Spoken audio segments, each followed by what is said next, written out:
Good morning, Mayor. Hardesty? Here. Udaly? Fritz? Here. Ryan? Wheeler? Here. Can we see if there's a problem with Commissioners Udaly or Ryan? Let's see.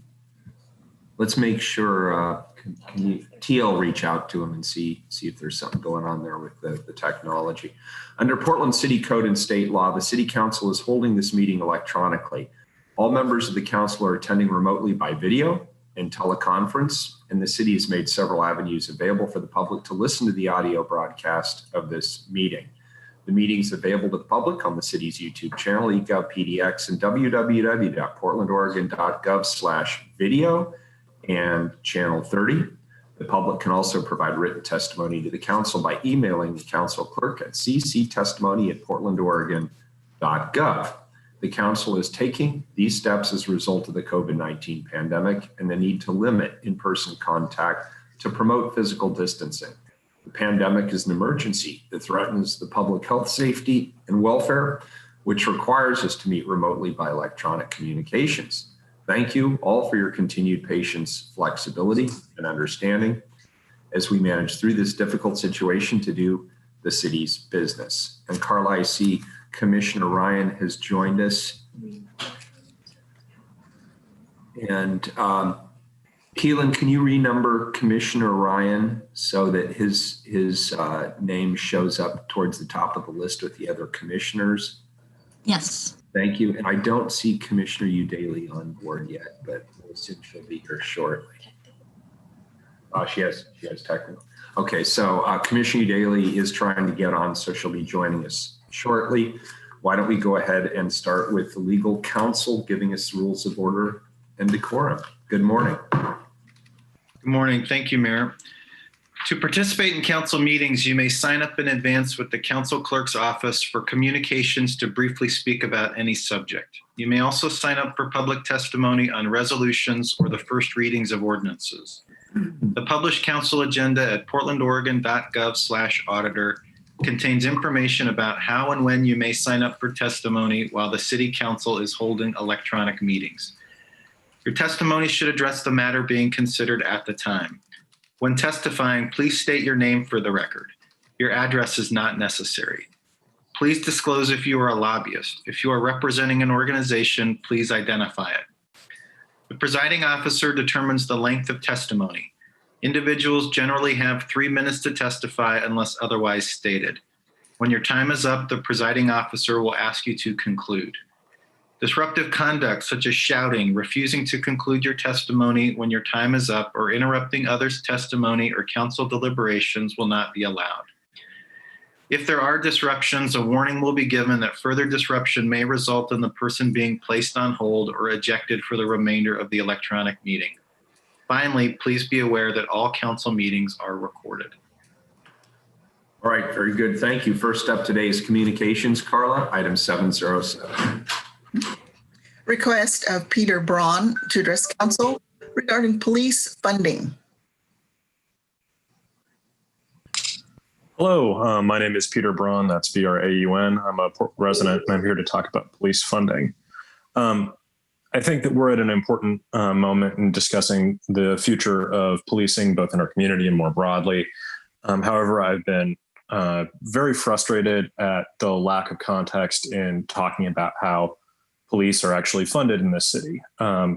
So the number that I hear most commonly discussed is that police make up 1/3 of the city budget, which is true in the sense of the general fund. But in the $5.6 billion city budget, policing amounts to about 4.5%. In the research that I've done, that is the lowest figure for any city our size in the country. The average funding number for police departments nationwide is in cities of between 600,000 and 700,000 residents is about $300 million, or half again as much as the Portland Police Bureau's budget. Further, the only city that I can find that's within about 5% of our budget is Oklahoma City, and they still manage to employ over 300 more police officers than the city of Portland. That funding number is also not limited to the United States. I think that there is a major misunderstanding about where police funding stands in the United States stands relative to international norms. So, for example, the City of London spends about 30 to 50% more per capita on law enforcement services than the City of Portland does. The City of Berlin in Germany spends almost double what we spend per capita. For reference, Portland spends about $26 a month per capita on police services. So we spend about what 2 streaming services cost, less than most people's phone bill on police services. Now, the point of bringing these numbers up is that when we talk about what we want the future of policing to look like and expanding social services, looking at what other countries that have much more robust social safety nets and have much higher spending on social services than we do, they are still spending significantly more on upfront law enforcement services. A lot of that funding goes to training, to employing more officers, and in short, improving the quality of their police services.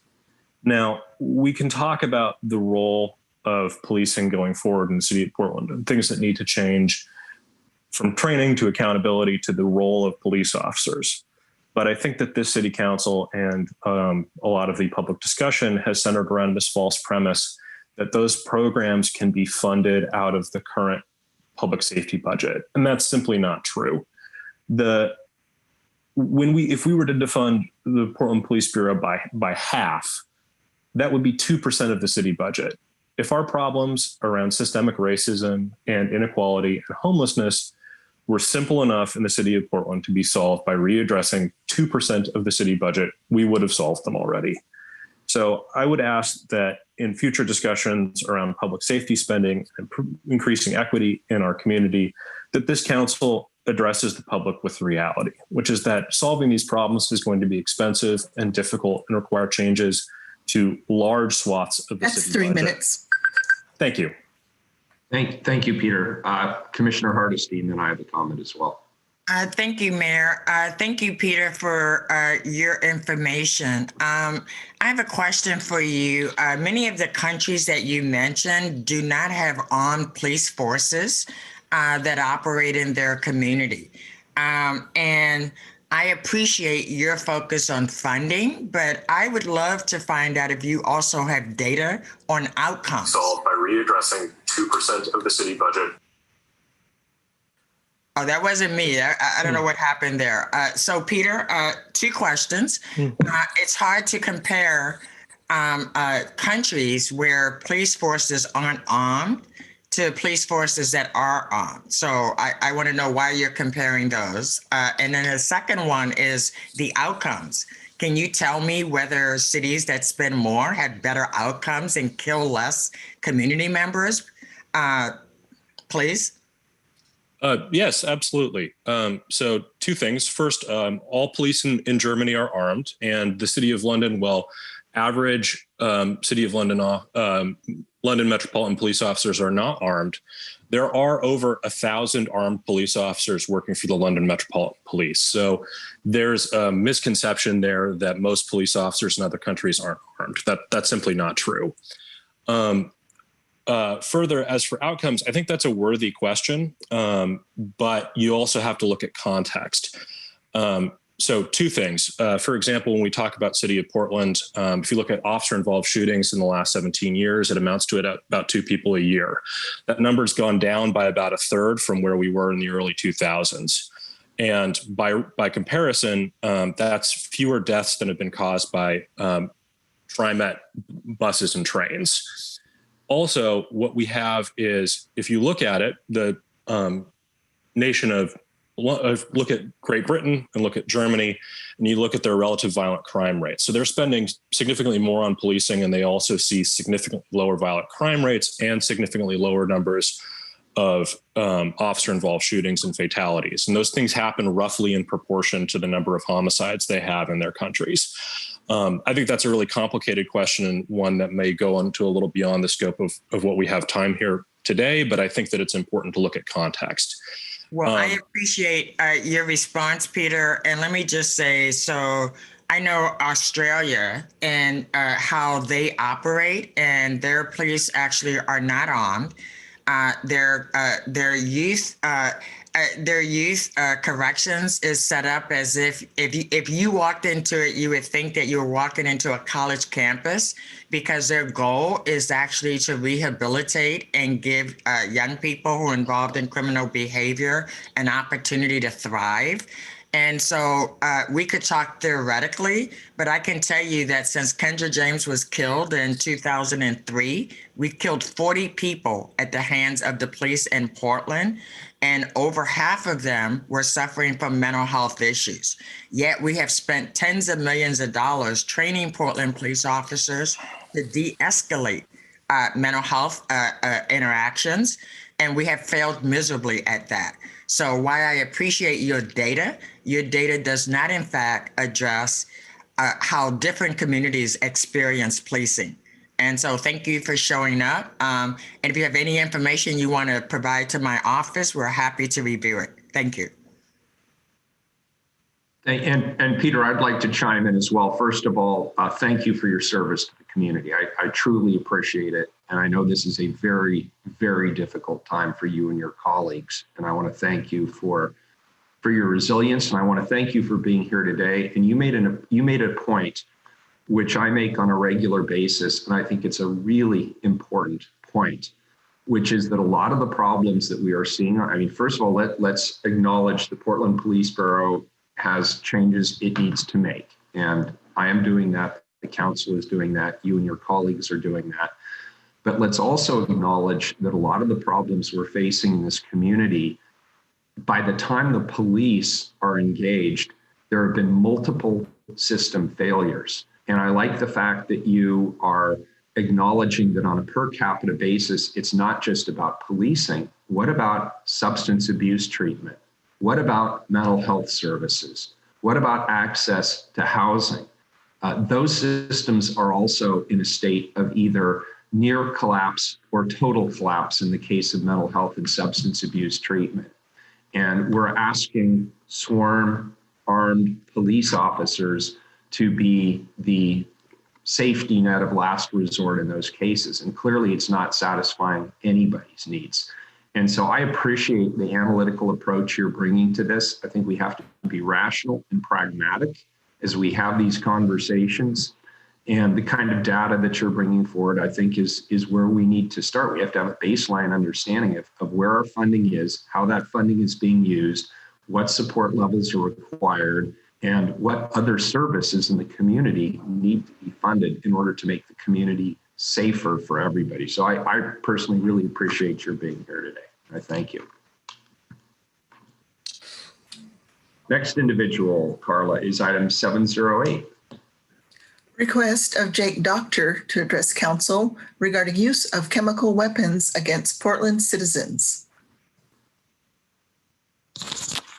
And can you hear me all?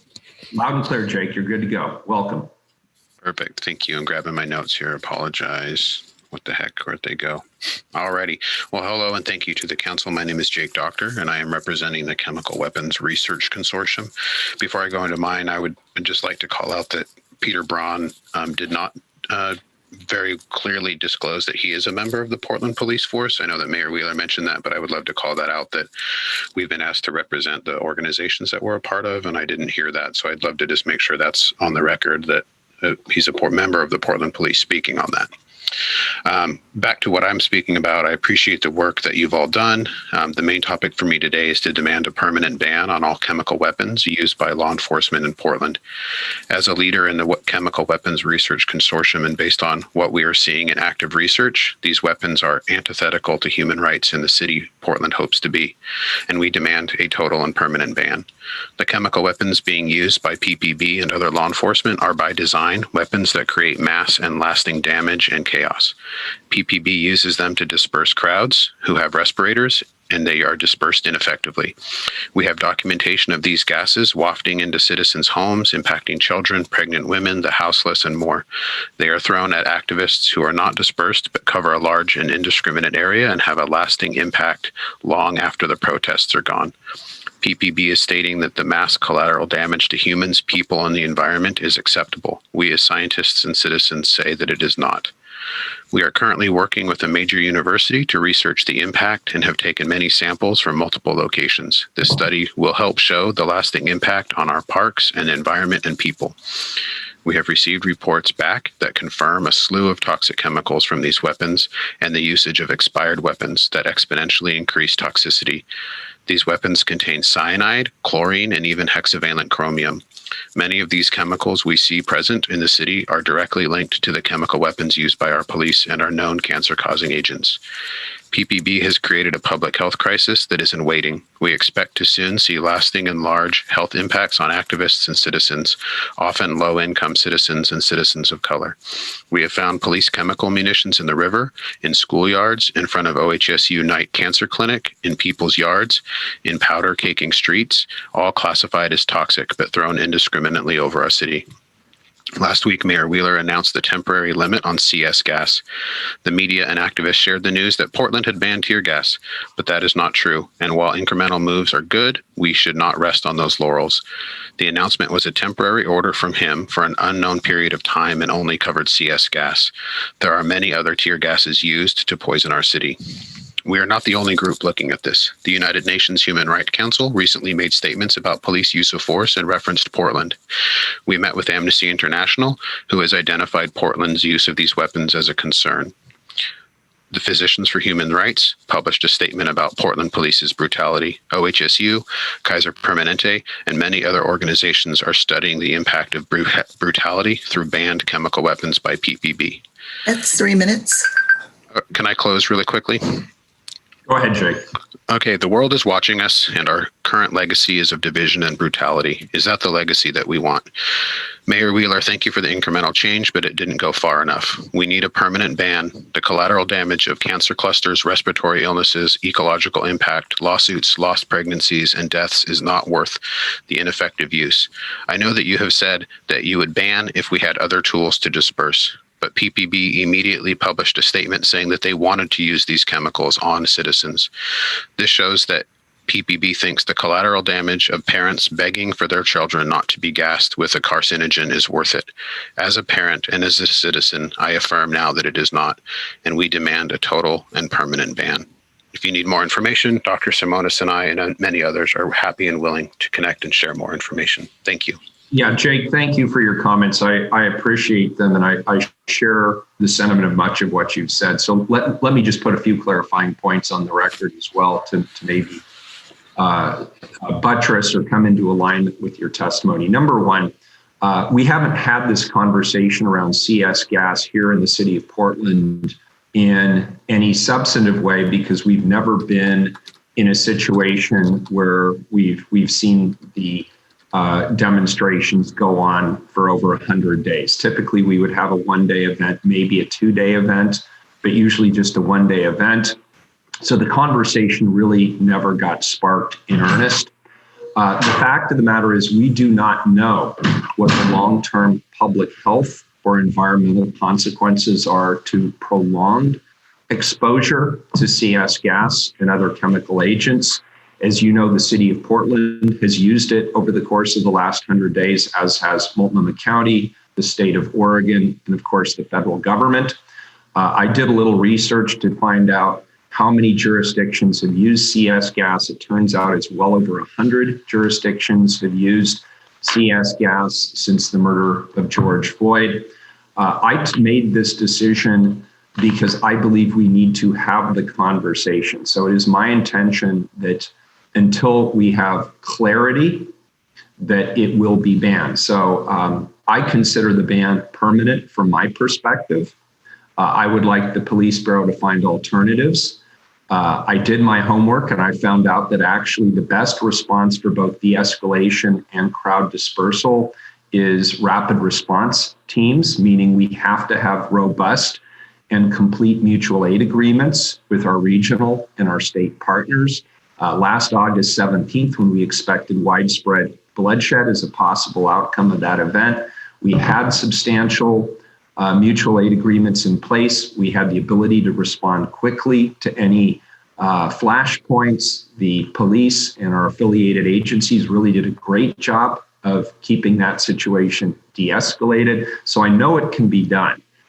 So that for me is the starting point of this discussion. I believe I'm one of the few mayors in the United States who has actually banned CS gas without a time limit at the end of it. And I welcome the conversation. And as always, Jake, I appreciate your reasoned and your thoughtful approach to the matter.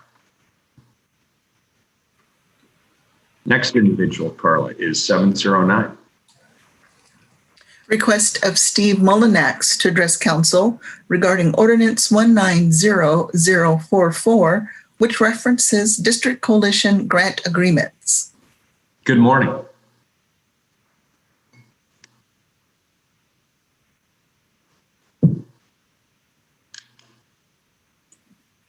Steve, do we see Steve on the? I just unmuted myself. Thank you. Oh, there you are. Okay. Morning, Steve. How are you today? Fine. Thank you. Good. Good morning, Mayor Wheeler, commissioners. Thank you for the opportunity to speak to you. I know you have a number of difficult matters which demand your attention. My name is Mullinax. I'm first vice president of Southwest Neighborhoods Incorporated. I'm proud of my 22 years of volunteer service to the Bridal Mile Neighborhood Association to improve our quality of life, and my past 9 years of service to Sweeney. Sweeney is engaged in an examination required and paid for by the city. We're glad to have this opportunity to show that we have managed the financial resources provided by the city wisely and carefully in compliance with our contract and with our financial policies. We understand the examination will cover our financial management for the past 5 years. It will provide some insight into the consequences of inadequate policies in 2010 and how we corrected shortcomings identified at that time. We're confident that once the examiner reviews our present policies and our financial records, they will find that we have good policies and that no money has been misused or misdirected. The allegations of financial management were a surprise to us and unsupported by evidence, as far as we can determine. We do not know their source. Our expectation is to provide you with a clean examination, which will enable you to restore our suspended funding. Then we can continue our work for the city and the neighborhoods. The letter you received from Southwest Hills Residential League Board of Directors, dated September 1st, summarizes the many services Sweeney provides to our 17-member neighborhoods and our value to them. And thank you again for this opportunity. Thank you. We appreciate your testimony, Steve. 710, please, Carla. Request of Sam Pearson to address council regarding ordinance 190044, which references district coalition grant agreements. Good morning, Sam. Good morning, Mayor and City Council. My name is Sam Pearson. I'm a resident of Southwest Portland, second vice president of Sweeney.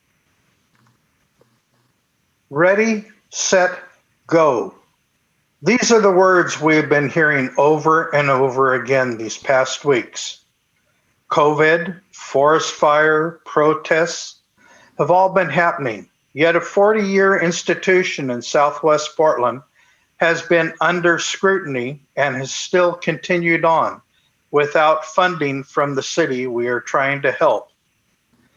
Sweeney's mission statement empowers citizen action to improve and maintain the livability of Southwest neighborhoods. Some 20 years ago, my wife and I got involved in the neighborhood association system and have remained steadfast in our support and belief that the system works for all people in the city. 10 years ago, I became the second vice president of Sweeney, then the president, followed by tours as second vice president, recording secretary, and anything else I can do. During that time, a diverse board has made up Sweeney, Never in my years on the board have I seen anything wrong. Reports to ONI and Civic Life were sent in properly and on time, both monthly, quarterly, and annually. Before my time on the board, a financial problem occurred, and the board has taken steps to ensure that proper practices are in place. ONI and the city were aware and took part in these steps by the board. Sweeney covers 11,000 plus acres in Southwest Portland and cares for 17 neighborhoods.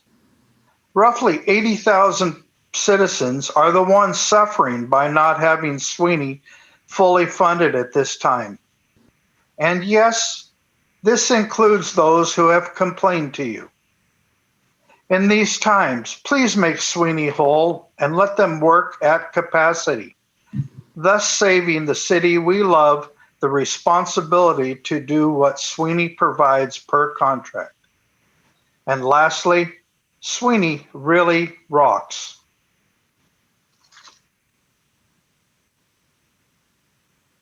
Thank you, Sam. Appreciate it. Thank you for your testimony. And last but not least, Carla, 711. Request of Janet Hawkins to address council regarding Ordinance 190044, which references district coalition grant agreements. Good morning, Janet.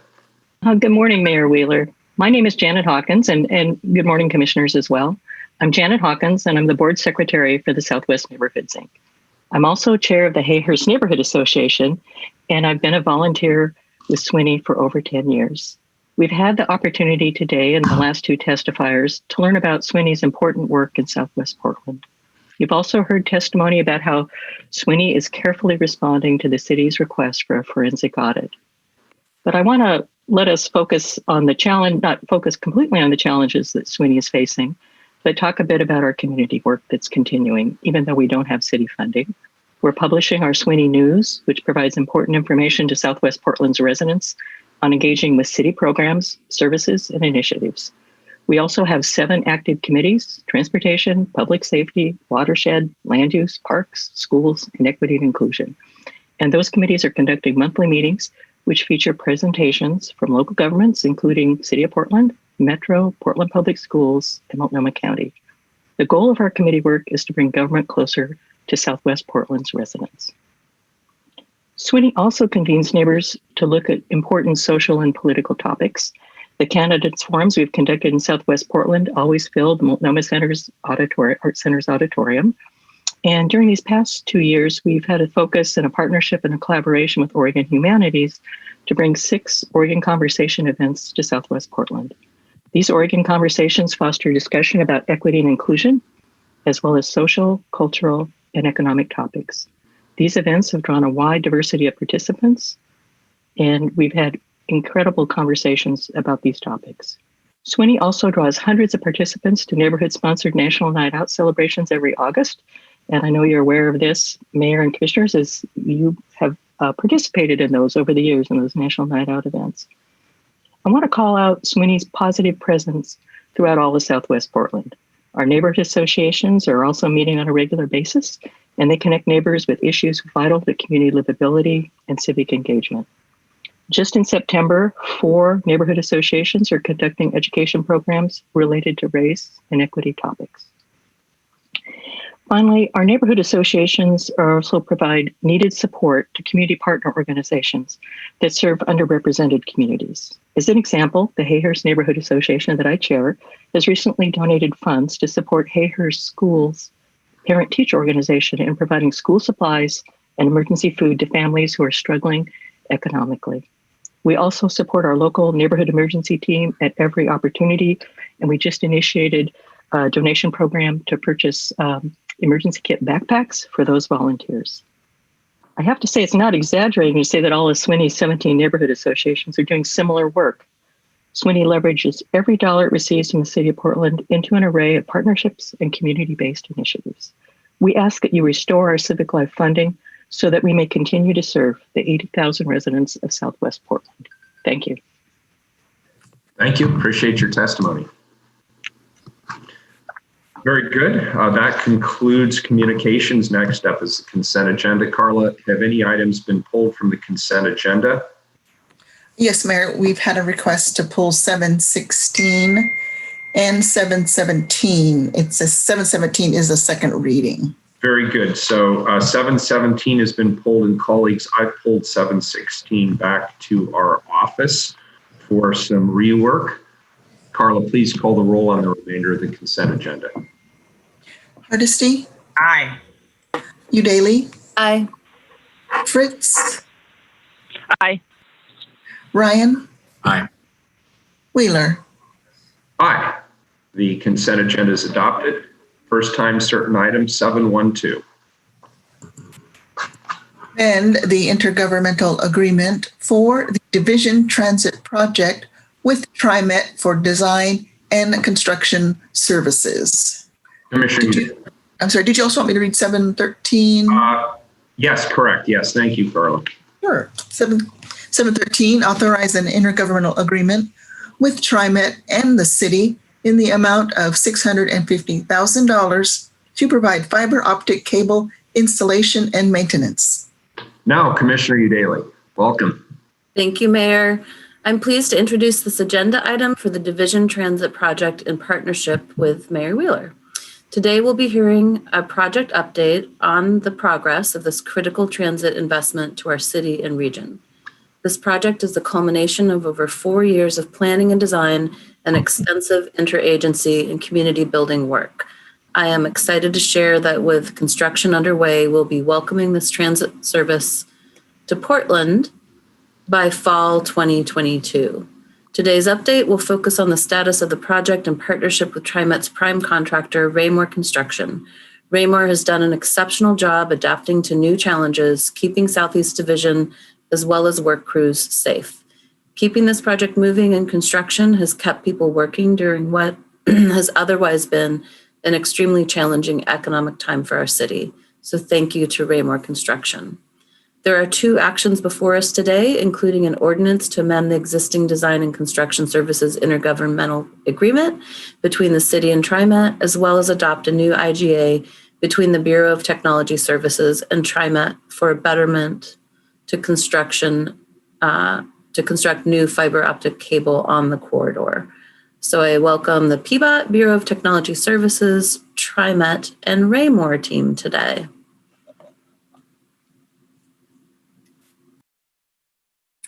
Hi, thank you, Commissioner Udaly, Mayor Wheeler, and members of council. Can I just confirm you all can see the presentation slide that I'm sharing? Yeah, we can see it just fine. Great, thank you. I'm Caitlin Reff with the Bureau of Transportation. I'm a Major Projects and Partnerships Project Manager, and I'm joined online today with our team members from TriMet, Michael Kaiser and Coral Agnew, as well as Raymore Construction's Jeff Moreland, and the Bureau of Technology Services, Jessica Moss. We are here today to provide a construction update on the Division Transit Project. We have been before council a number of times over the years related to the project, but today's update, you'll actually get to see what we are building. So I'm going to share a quick project overview and review of our partner agency work throughout the corridor. TriMet is going to walk us through the schedule, status, and construction highlights. Raymore will update council on workforce and jobs. And Bureau of Technology Services is going to provide an overview of the fiber optic betterment agreement. I would say overall, and with potentially the exception of our most recent public health challenge associated with extremely poor outdoor air quality, Raymore has just done an exceptional job of establishing and implementing their COVID-19 safety plan and making steady progress per plan on this critical transit project. So thank you. There are 2 council actions associated with this agenda item, as Commissioner Udaly mentioned, and we will be providing more information on those. As the quick project overview, when complete, the Division Transit Project is going to connect downtown Portland with downtown Gresham. It's enhanced high-capacity bus service traffic on the existing Portland Transit Mall across the Tilcon Crossing on Southeast Division Street through Southeast and East Portland to the Cleveland Park and Ride in Gresham. The new bus service is going to be better bus service over this 15 miles, replacing the Line 2, which serves over 10,000 daily riders. It will have longer buses, about 60% more capacity, and more convenient three-door boarding. There are 42 stations. On this map, you see the dots. Those are actually kind of roughly representative of the approximate station location, but there are platforms. There are stops. Before you move on, Commissioner Hardesty has a question on this issue. Thank you. No, my question is really about really trying to hear you. You sound like you're in an echo chamber. And so I'm just wondering if there's something that you could do, because I'm sure that folks who are tuning in are having just as hard a time hearing you. I am sorry to hear that. I have. Oh, you sound actually a lot better at that moment. I don't know what you did, but I leaned closer with an echo. Is this better if I lean closer? I believe so. I think that might be a bit better. Okay, I'm sorry about that. My apologies for interrupting, but it's an exciting presentation. I don't want anybody to miss anything. No, I appreciate it, and I'm sorry. Technology issues just never seem to go away. Okay, so the dots that you see on the map are representing platforms headed both directions, both east and west. So there's actually 83 platforms that will be built. All of these are with amenities and weather protection. Features such as transit signal priority and business access transit or BAT lanes are going to improve the speed and reliability of the buses. So overall, people riding the new bus service on Division will experience a 15 to 20% improvement over the existing service today. As a quick refresher, in 2016, the locally preferred alternative was adopted with conditions of approval. These conditions included targets for affordable housing, business support and outreach, safety and enhanced transit service, and all of these things were really intent on wrapping around the project to be implemented through partnership efforts and ensure that we were building more than just a transit project. In 2018, we presented a project design milestone report and council adopted the finance agreement that provided the city's financial commitment and local match contribution that was $17.7 million of the $175 million project. In 2019, council adopted the first city services agreement between the city and TriMet, and that agreement has served as the basis for how our PBOT and partner agencies really engage on partner implementation. As the construction program has now been defined, we are amending that agreement to detail construction and closeout services. So that's the action before you today for PBOT, and how the city will be reimbursed for those city services. We were last before council in December of 2019 as the Bureau of Planning and Sustainability completed their Building Healthy Connected Communities along the Division Transit Corridor report. And our transit project team provided a final design and pre-construction milestone report at that time. So all of what we share today really builds off these past council actions. More than just a transit project, we have been working to invest in safety and accessibility. We've partnered with other PBOT projects in the corridor, as well as TriMet, to ensure that city standards for safety, multimodal infrastructure, and modern utility infrastructure are all being incorporated. It also provides value. The project also provides value to the city, not just in the transit service and helping to achieve our carbon reduction goals, but the city and people using the street and addressing critical safety issues. So Southeast Division has been on the city's high crash network for people walking, biking, and driving. And this project is integrating safety improvements, including signalized crosswalks, new pedestrian crossings located near the transit stations, better lighting, protected bike lanes, and median islands. So lastly, more than just a transit project, we're also working with Bureau and partner agencies to invest in community. And really based on the 2016 conditions and that were established with goals to take this holistic approach to address the needs of the community, to help ensure that the existing community can prosper and stabilize and benefit from this investment.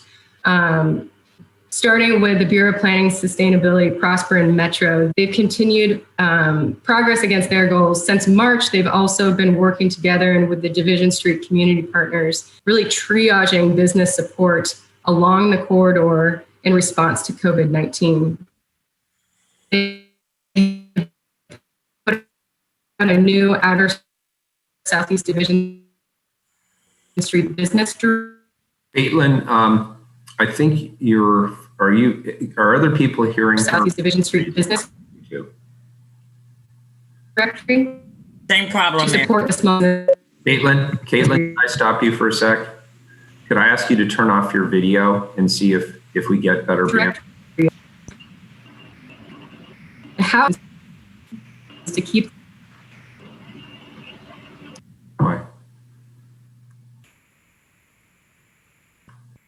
Caitlin, can you hear me? Caitlin, can somebody else take up for Caitlin? Somebody else on PBOT?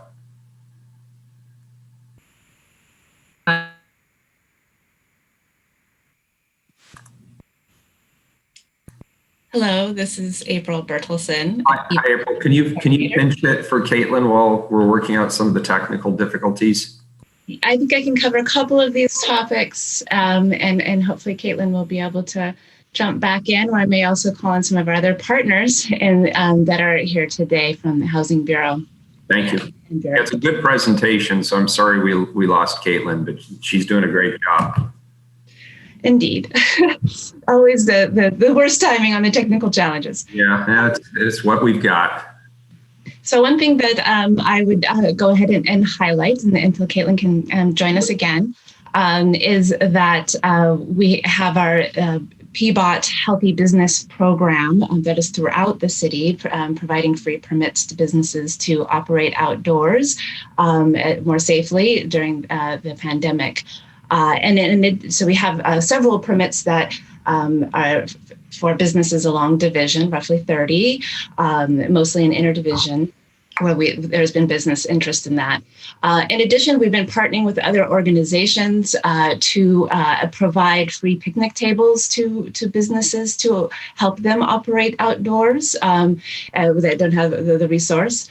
And so there are 3 businesses along Outer Division, in particular in J District and Division Midway, East Portland, where we've partnered with the We All Rise LLC, including Quincy Jones and Maris Jordana, along with Anderson Construction, Porque No, and the community liaisons from the J District and Division Midway to identify businesses to provide those tables. And so these feature Van Han, which was one of the restaurants who received the tables to work outdoors, and all of them are on site. In addition, the Housing Bureau is continuing to work towards meeting the targets and commitments laid out in those conditions of approval, and highlighting this one here at 115th and Division, when construction will start in November 2020. And I'm going to maybe see if there are others, whether Marty Stockton or others who want to jump in to add more here. Great. Okay. I think, Hi, this is Marty Stockton from the Bureau of Planning and Sustainability. Caitlin was just wrapping up the section that I had shared. So I'll just continue on with that piece. So Bureau of Planning and Sustainability had a Metro grant, the Building Healthy Connected Communities along the Division Transit Corridor. I would say the last 6 months of this grant was reallocating money, specifically $25,000 to Prosper Portland, specifically to get out to community organizations.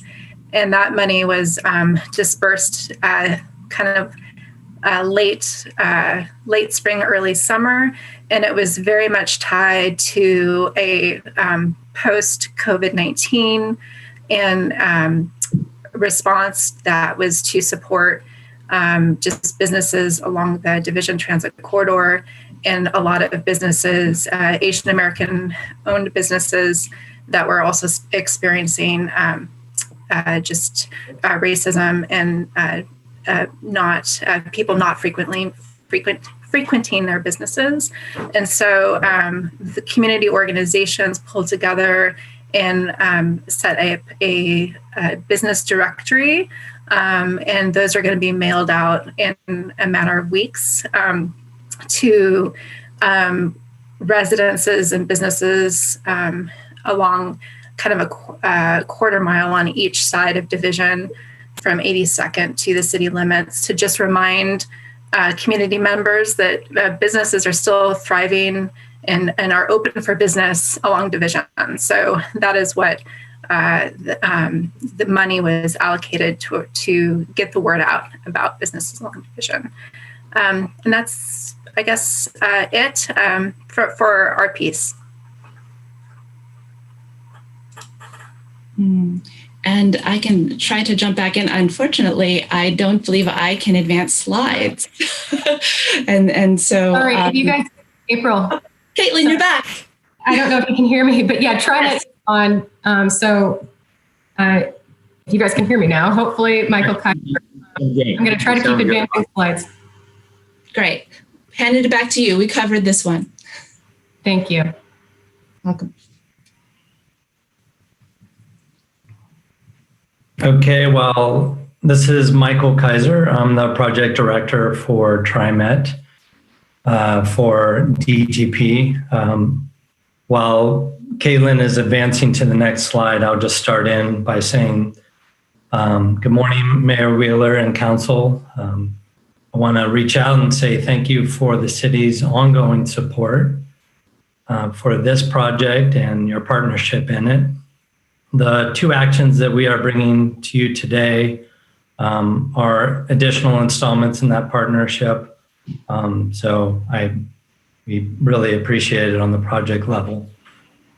Sorry for the technical difficulties. I'll just go in to give you a general update on where we are with our major milestones.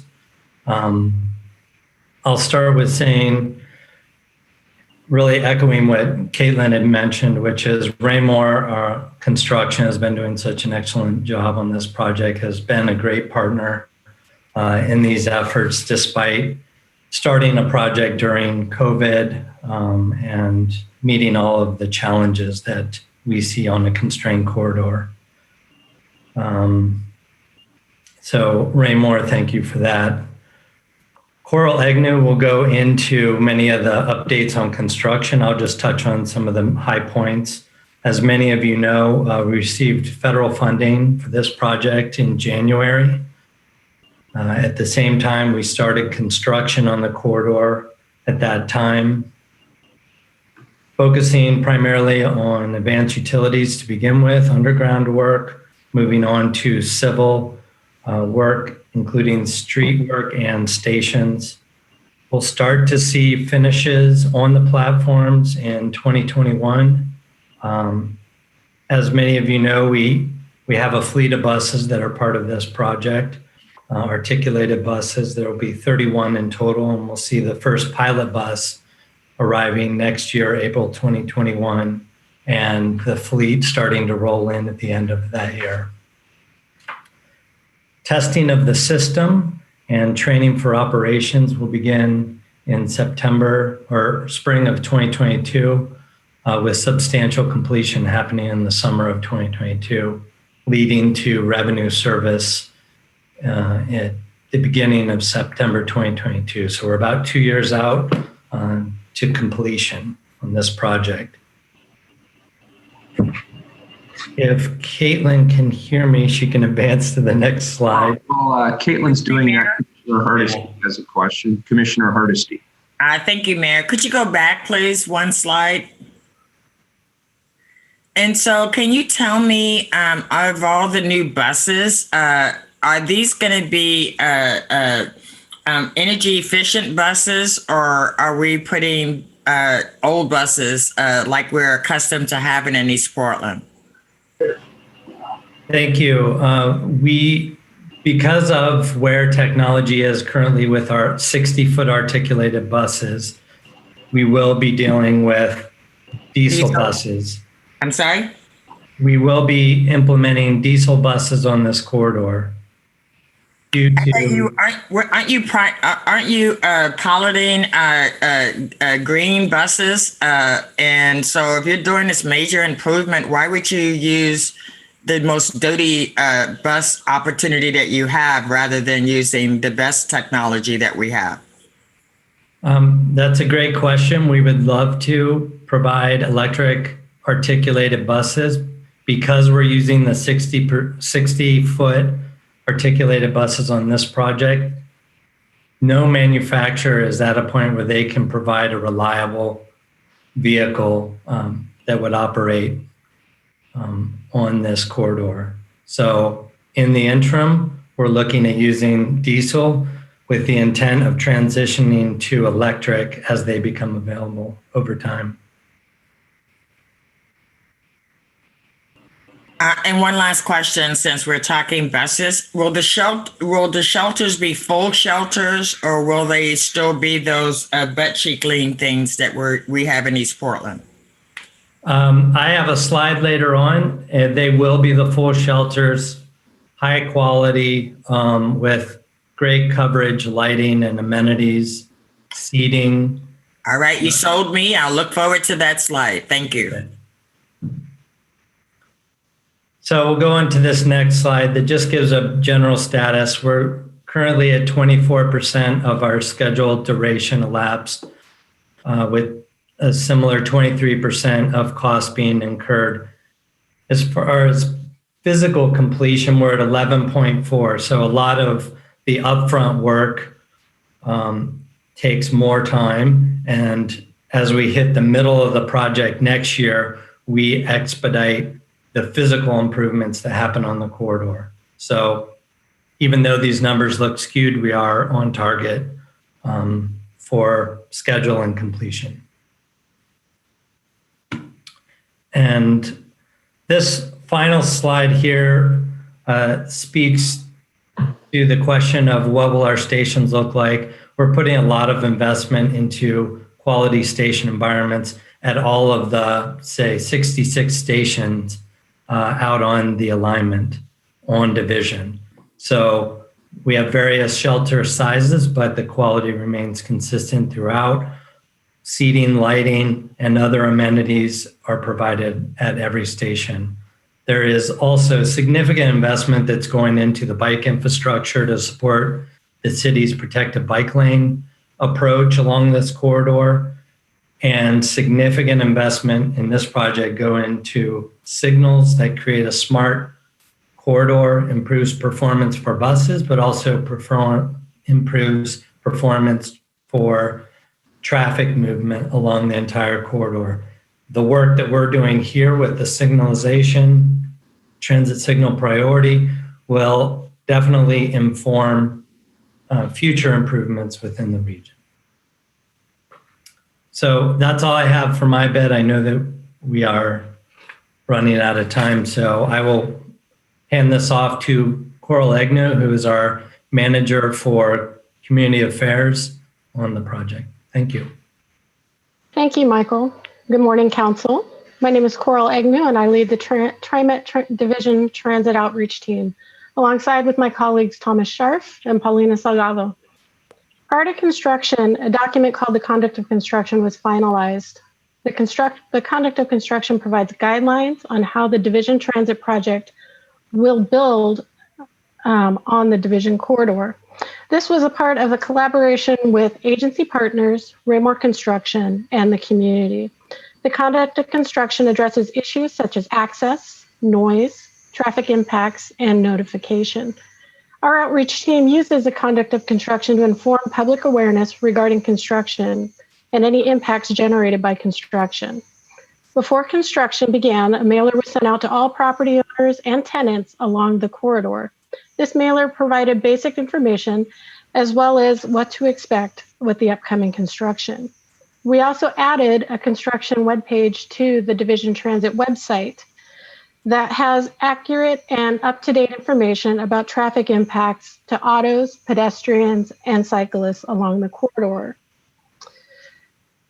As construction moves, we have to be a more targeted outreach and directly affected by construction. These are done by mailings, web outreach, and direct outreach. Our direct outreach has been modified to ensure COVID-safe interactions for staff and the community by utilizing virtual meetings and socially distanced in-person meetings. Through these meetings, we've identified businesses who need additional signage for clients and customers and the easy find entrances to these businesses. As Michael alluded to, we have 3 areas of construction, and a lot of notification needs to happen around this. These areas of construction are working simultaneously, and I will share some of these new infrastructure improvements that you will see along Division. First pictures here, you see some crews building ADA ramps at the Southeast 76 intersection near the station area. And on the right-hand side, you see a finished sidewalk area here on the right. We also have more examples of what Michael talked about with the stations. Here you see on the left, shelter footings being constructed there at 76 again. With all the stations along the entire alignment, we'll have shelters and weather protections as well as that. On the right-hand side, you see a driveway access being poured here. A lot of coordination had to occur with the businesses and the construction crews to ensure that we're minimizing any impacts to construction or to the businesses as we're building this project. The picture on the left here you see is a concrete bus pad. These concrete bus pads are placed to ensure durability of our new infrastructure. And it's where the bus will stop and service the station area. On the right-hand side is an example here at 76 going eastbound as a pedestrian pass-through station where we're really utilizing the right-of-way for our station areas. The pedestrian pole, the crews here are working to place a pedestrian pole over at Southeast 60th Avenue. We're really working to ensure safe pedestrian access along the corridor, and these crews are helping install that. What you see on the right-hand side is a finished station area and the steel plates Raymore Construction put out there to ensure that traffic can still flow adjacent to our platform construction. The central segment is an area between 82nd and 148th. These pictures show, again, more shelter footings and station areas there at 148th.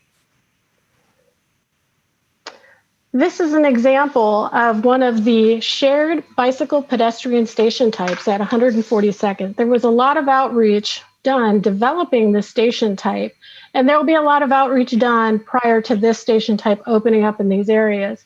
You'll see a majority of these station areas on the east side, helping with the protected bike lanes there east of 82nd.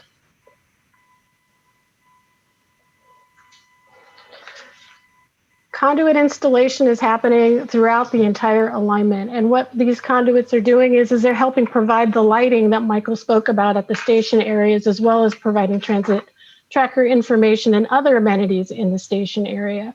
So these are going at every one of our station areas. You'll see conduits going into the area underground, providing that, that grid of communications underground.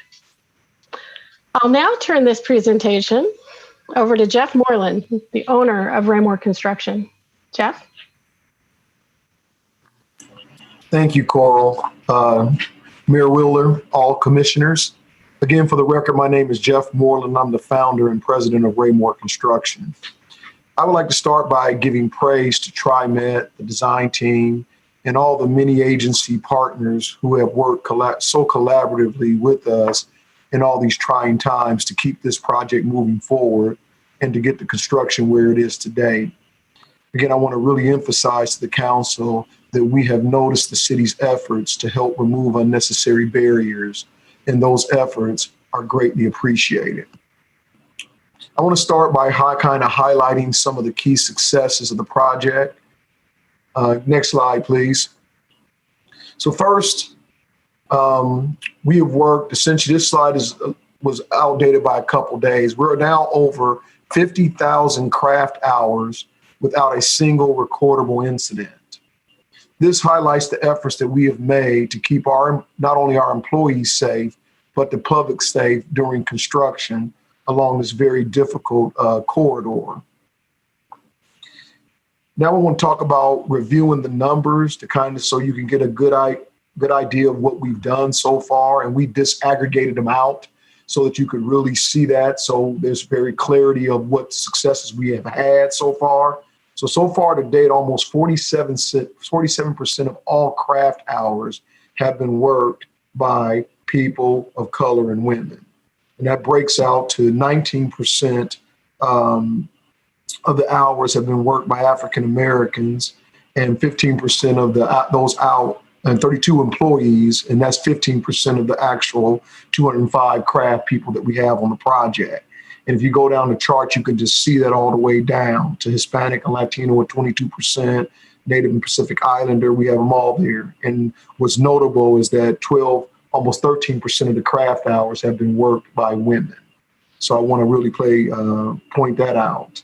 And then we've also been tracking very candidly with 22% of our hours being worked by apprentices. So we have been diligently out recruiting and seeking specifically people of color to participate on this project. So those are the successes. But one thing we didn't do a slide on that you should know about is the project management team. The Raymore project management team consists of about 20 people to manage this project. And it should be noted that 80% of those employees that managing this project are people of color or women. And that breakout is 10 African Americans managing the project. We have 3 Hispanics managing the project. So that's 50% African American management of the whole project. 15% of that is Hispanic. We have Asian and Pacific Islanders people that are in lead roles in management. And then we have 30% of all the project management on this project is being done for Raymore by women. So just wanted to really highlight those issues because those are very important, because everybody recognize how this is the largest project ever awarded to a minority contractor. We wanted to make sure that we are fully taking advantage of maximizing the opportunities, because we want this to continue to show you what we can do when given the opportunity. So I do have a couple major concerns that I'd like to bring to the attention of the council. Jeff, before you go on, could I just get Commissioner Hardesty in here? Yes. Mayor, I'm very happy to wait until Jeff is done and then ask my question. I just wanted to be in a queue. Got it. Okay, thank you. Go ahead, Mr. Moreland. Okay. So in recent times, we have some major concerns. We understand how hard our city has been hit right now in terms of COVID protests and all the fires. And this is a very tough corridor. And we have experienced, unfortunately, several incidents, and no other way to put it is simply as people behaving badly. So the safety and security of the project continues to be a primary concern, especially as it pertains to the workforce, which is, the biggest asset of any company is the people, right? And so keeping our people safe and keeping our people in a productive environment, it has us concerned. I realize how stretched law enforcement has been and all the concerns around law enforcement, but I am asking council to help us figure out how to increase a presence along the corridor, because we believe that'll be beneficial to help deter those people who just want to behave badly. And we've had several incidents, I won't go into those incidents, but several incidents were just significant enough that we think we have to do something and make sure that the city and the council are aware of that. And this is a special concern to us as fall approaches and our daylight hours wane. So again, I'm really asking for the city to continue to work collaboratively with us on all these issues. And again, I just want to thank you all for your support. I will turn over to Jessica, but Commissioner Hardesty. Yes, thank you very much, Mr. Moreland. I'm always giddy when you come and testify in front of Portland City Council, because I like the fact that you give me very specific numbers that I can respond to. And I want to highlight the fact that your ability to be able to truly break down numbers based on BIPOC community members' representations is extremely important. I have a question for you, and it's okay if you haven't. Have you read the auditor's latest report on city contracting? I have not read it yet. But you know it exists, right? I do know it exists. And so, Jeff, I will be working on trying to make what we do at the city as excellent as what you do in your business. And so please return my call when I reach out to you asking you for assistance. I'm happy to see you shaking your head up and down. Good. Yes. So you said something at the very end that it sounds like you don't actually want to have the conversation publicly, but it sounds like there's some safety concerns about your workers on some of the locations that you're working in. Is that an accurate understanding of your last point? That is correct.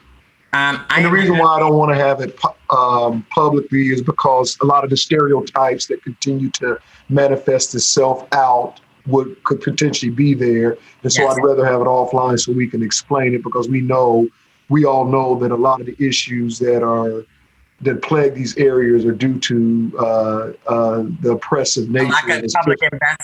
A lack of public investment, a lack of opportunity, et cetera, et cetera.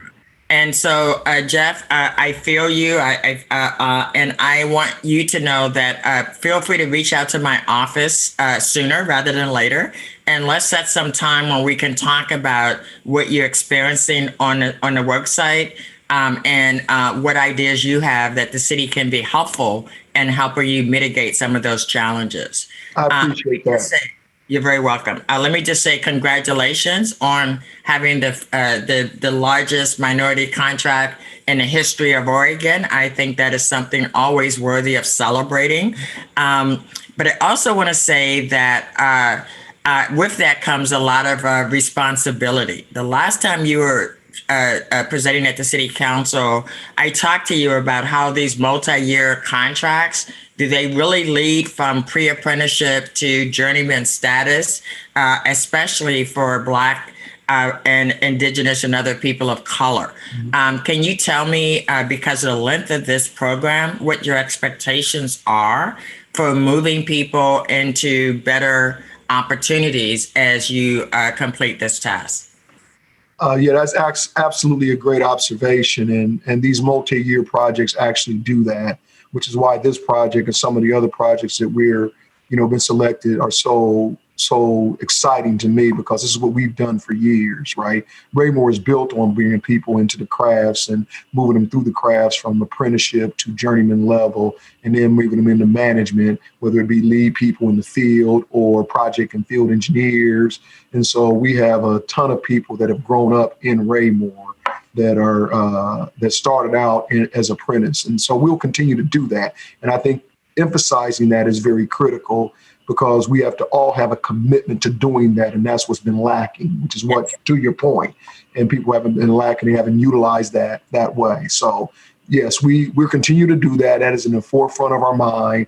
Our numbers reflect that, and we only hope they continue to get better. So we're working with all the pre-apprenticeship programs. We have great relationships with them. We're looking at starting a new program with PCC and developing a field engineering 2-year program that we can bring people in as interns to and pay them right away. So we have some exciting things that we're working through that, TriMet has been in support of from day one. And it's just great times. We have a great opportunity to do something different.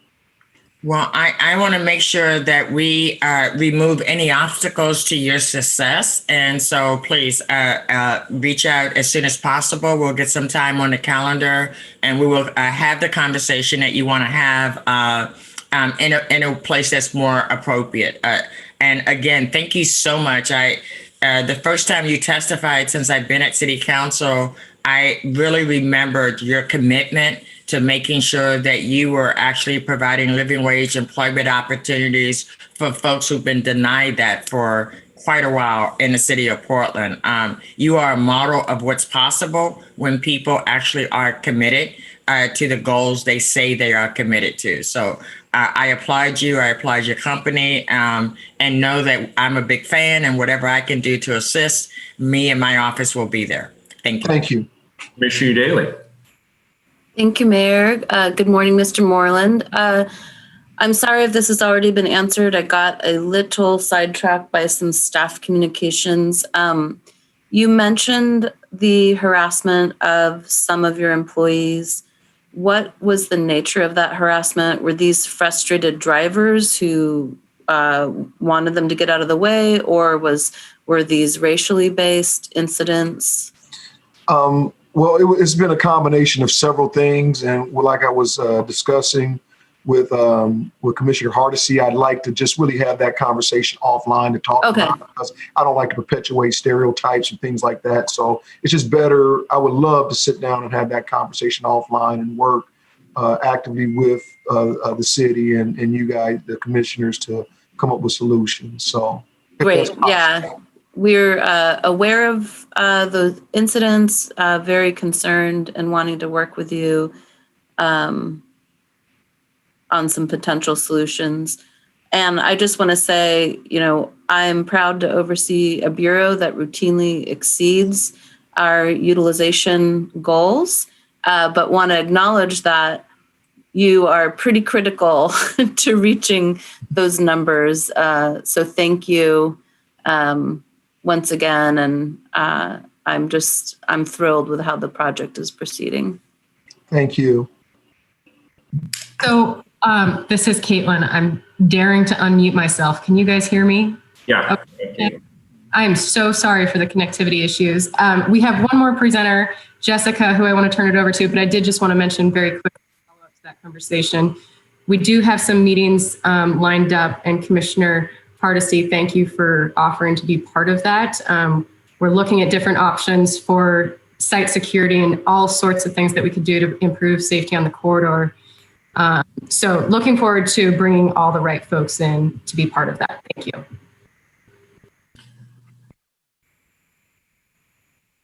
Great, thank you. Does that complete the presentation? I'm sorry, Jessica Moss, are you there? She's got just a couple to share on the fiber betterment, and then we'll be done. Can you hear me?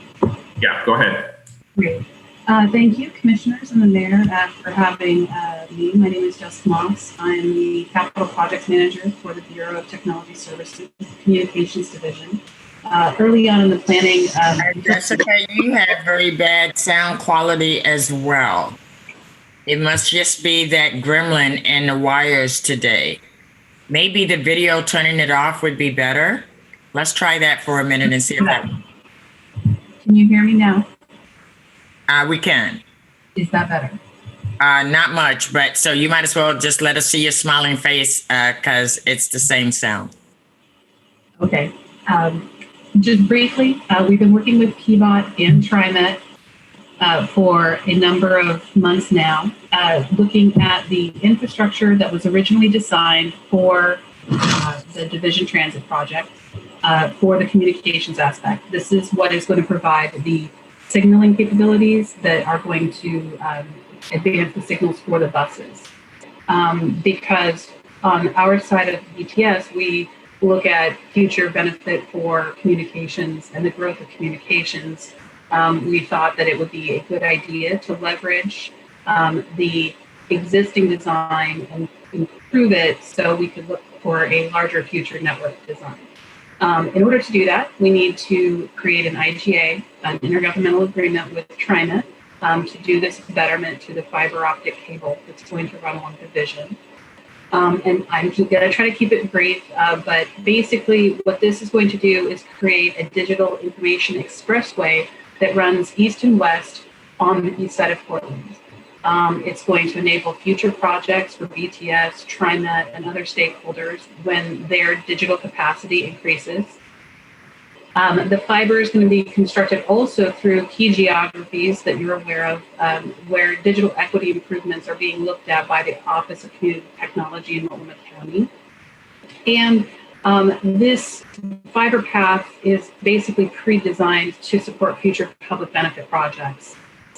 It is, I think, a really good way of cost optimizing a future digital trunk, for lack of a better word, that runs on the east side of Portland. And thank you for advancing the slide. The yellow line on this map indicates where this large fiber optic cable will start. It does transit all the way to the end of the project, which is Eastman Parkway Division in Gresham. There are many other agency stakeholders, such as Multnomah County, who are aware that we are looking to do this. And I appreciate your time today. It's a small component of the overall DTP project, but I think it's a really important one for the future of the East Side. So thank you.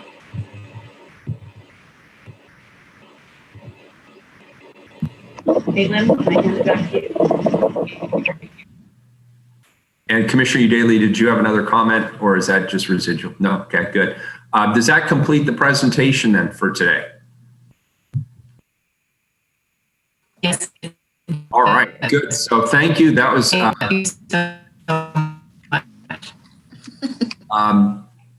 I think you said take me to your leader, but I'm not sure exactly. Any rate, thank you. It was a great presentation. Carla, do we have any public testimony for either item 712 or 713? No one signed up, Mayor. All right, very good. These are emergency ordinances. Does anybody have anything else they'd like to say or further questions before we call the roll?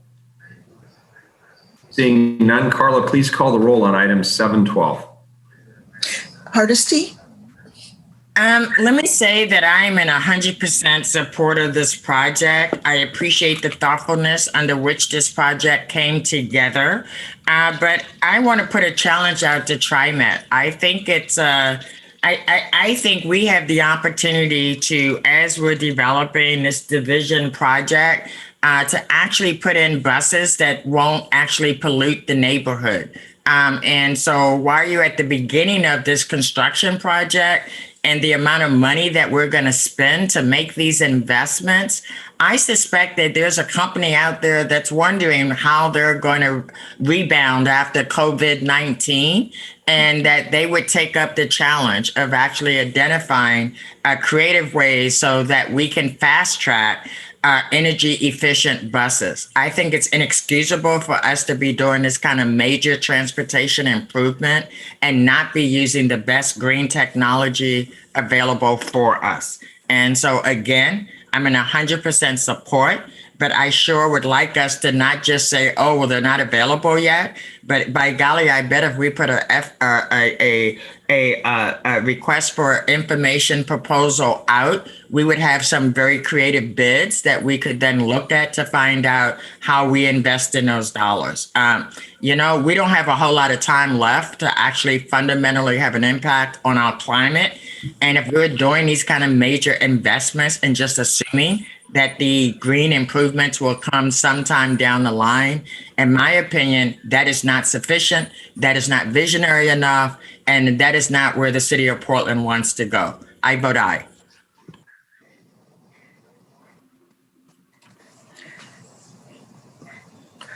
Daly? Well, I share Commissioner Hardesty's concerns about the environment and electrifying our bus fleet. I'm also very aware of the challenges that we face and know that truly converting to an electric fleet is going to require deep investment at the federal level. So perhaps we should make that a legislative priority. And as the gentleman from TriMet shared, the technology just isn't there yet. This is a very long route. And there are no buses on the market that could fill this need. So moving on to my closing remarks, from day one, the Division Transit Project has been grounded in an ethos of partnership and collaboration. These partnerships have enabled us to advance a new transit service. They help us respond to broader community needs, including affordable housing, equitable community development, and other opportunities to enable current residents and businesses to remain, benefit from, and grow with this investment. I also want to highlight the broadband piece, which we tucked in there at the very end, but I'm really excited about. This network is going to benefit Multnomah County and their many outreach services, including libraries that serve underserved communities along this corridor, Portland Public Schools and Multnomah Education Service District will also be connected upon completion for the services they provide in these areas, which will provide internet connectivity for online learning. And we're also saving money. Constructing this fiber optic network on its own would exceed $1 million. Partnering with TriMet reduces the cost for each segment of the route, benefiting public agencies and constituencies in these areas and helping to lessen the digital divide. So I'm really excited about that. Thank you for everyone who presented today. Thank you to Jeff Moreland for being here. And I vote aye. Fritz. This is a great project. Congratulations, Commissioner Daly. Thank you to staff, especially Caitlin Ruff. That is so disappointing. You get all prepared to do this wonderful presentation, and I'm sure you spent hours and hours and hours on it, and then to have the technology fail is just disappointing, and you did a really good job anyway. April Bilson, you are constantly impressed, but pinch hitting without a script was very, very significant, and I thank you for helping out your colleague. And everybody who spoke today was just really, really helpful. This is East Portland continuing to get nice things because you deserve nice things. And I'm particularly happy to hear about the bus shelter improvements in design. Please try and I've been talking about this for quite a long time, having suffered from the lack of bus shelters in Southwest for nearly 35 years now. Please make sure, TriMet, that as you design them, that you remember the weather is the main thing that you need to design for, and not the way they look. The ones downtown are very nice looking, but they don't do very much at all to protect from the elements. And so I'm glad to hear that the amenities in the ones in East Portland, and indeed enough space on the sidewalk with this project. So done a lot of work, and also kudos to communities all the way along the route and those who will be using this. There's been a lot of community input into this project, not always with unanimity, but this is Portland. We don't always agree with everything, but I think we all hope that this project works out as well as it possibly can. Aye. Ryan. Yes. First of all, thank you, Commissioner Daly and your team. This is my first city council meeting on a Wednesday, and that was a great one to start with. It was so inclusive of a lot of the values that we speak to.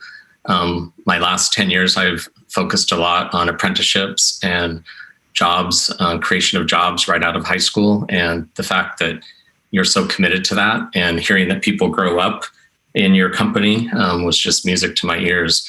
So I was especially excited by the presentation by you, Mr. Moreland. And really, I could just echo a lot of the things that were said. I do want to echo a little bit more about what Commissioner Hardesty said and you daily on the concerns about the fuel. I know that it'll maybe take some time to get the technology for the electric, but I do know Titan Freightway out in Southeast Portland uses, I think, recycled diesel. So it's a step in the right direction. And they have like those really large trucks that are bigger than the buses. So I hope that there's dialogue, I'm sure there is, going on with that type of innovation. And anyway, I'm highly supportive, and aye. Wheeler. Well, this has been a great conversation, and I appreciate it. Commissioner Daly, thanks to you.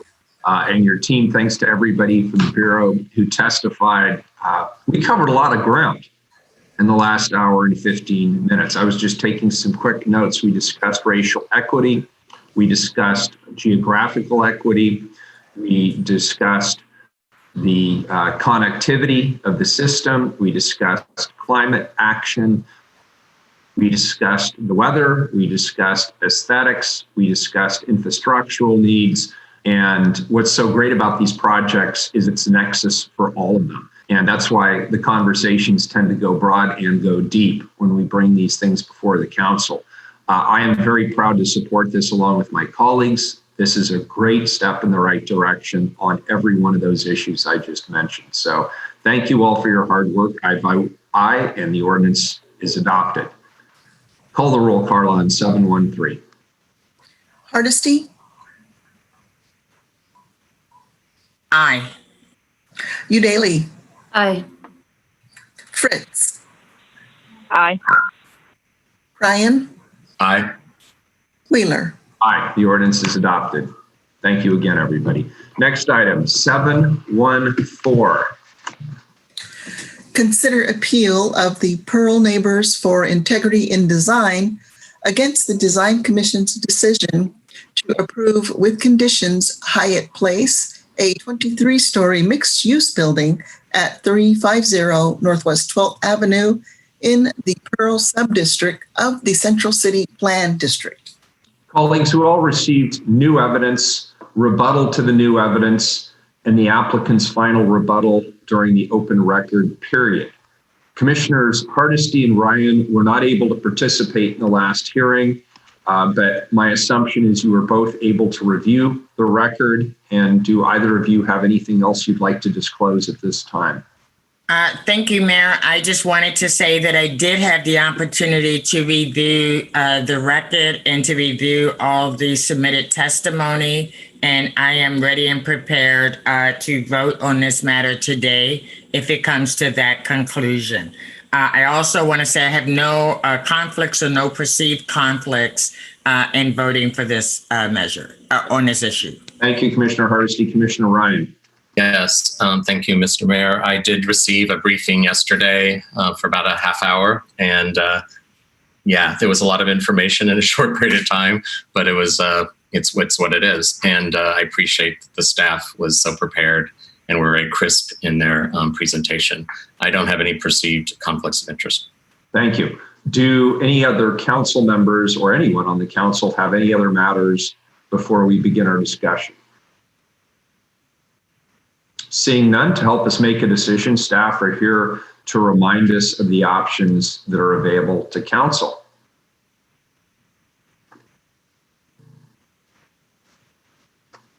Or I could just wing it and say, here's our options, colleagues, to approve, deny, or approve with conditions. That's my recollection, unless legal counsel tells me I got it wrong. You do have it right. I think staff is on the call and they'll start, sharing the screen with your options. All right, good. I just sensed a long pause, so I was trying to fill the void. And I just want to make sure it's clear for the record. I do see that the attorneys for both the parties are on the call. And should they feel like they need to object to anything, they have the capacity to do so. We're not hearing from them today, but they are enabled to do so if they need to object to anything they're hearing. Okay, and how would they object, Lauren? Ordinarily, they would just get up and they'd come see you if we were in the chamber. How would you propose they do that today?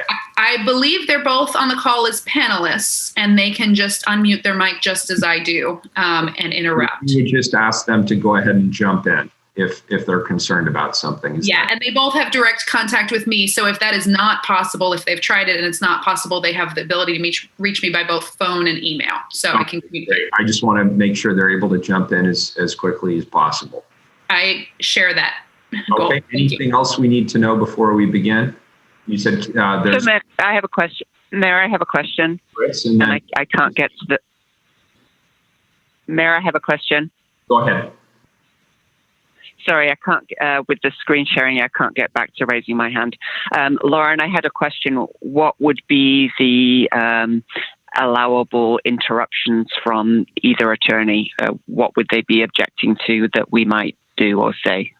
If they have an objection based on anything that they've heard, that's just standard practice for any land use hearing. So there are various legal reasons why someone may choose to object. I just want to state for the record, given that we're not in council chambers, that that's still possible virtually. But we're not hearing additional testimony today, so it's just council discussion. Is that correct? Yes. And do they get to object to things that we say? If they think that there's a legal basis, then they may do so. I just want to be clear that for the LUBA record, that there is nothing that's preventing them from objecting if they need to. But got it. Thank you. Very good. Anything else before we jump into the discussion? It sounds like we have a mini staff presentation. Is that correct? Lauren, did I hear you say something about that? No, there's no staff presentation today. This is council deliberation based on everything that council's received. Those are the three options. If council has questions for staff's available.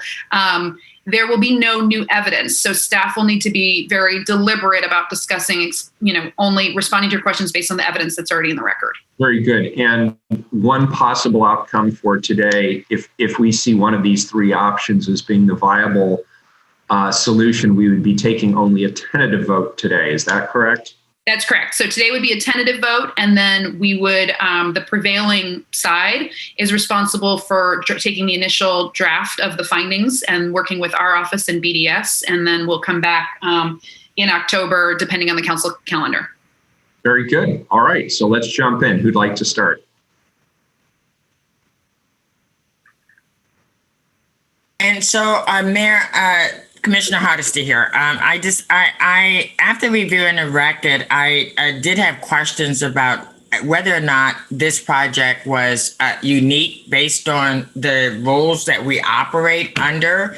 I had not seen a project in the past that had 3 uses in one building, notwithstanding the height conversation. And so, and what I heard back was that that this was actually not unique to have a approval that would have 3 different uses.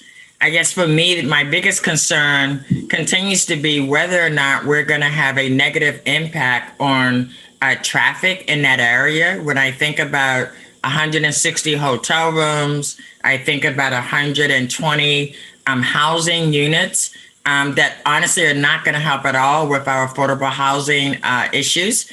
And then I think about the amount of traffic that will be flowing through that neighborhood.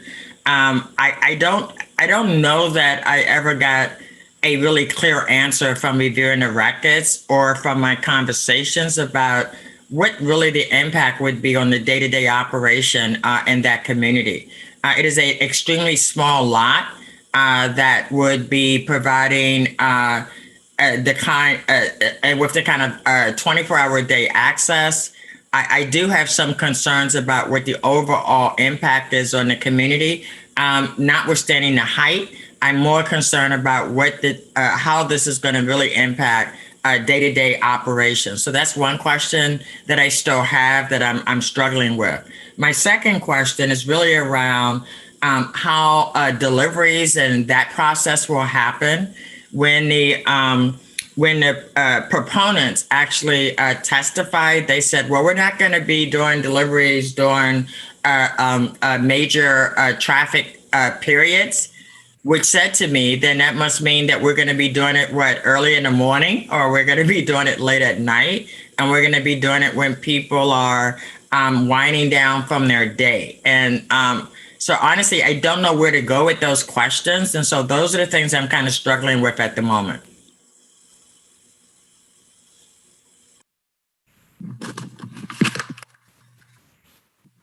Commissioner Fritz. Thank you, Mayor. And I think that those concerns speak to the intensity of the use and the size of the development, as Commissioner Hardesty said, which the height does play into it. I will note that there is a small amount of inclusionary housing because of what we did with the inclusion, with the bonus, the 3-to-1 FAR bonus, that's a given for that. So although it's really a small number in comparison with the rest of the development, it is something for those residents who are lucky enough to be able to live in this project. Could we please get rid of the sharing the screen, because it's making it difficult to toggle around to various other things. Thank you. So I had different concerns and more in say regarding the design review. I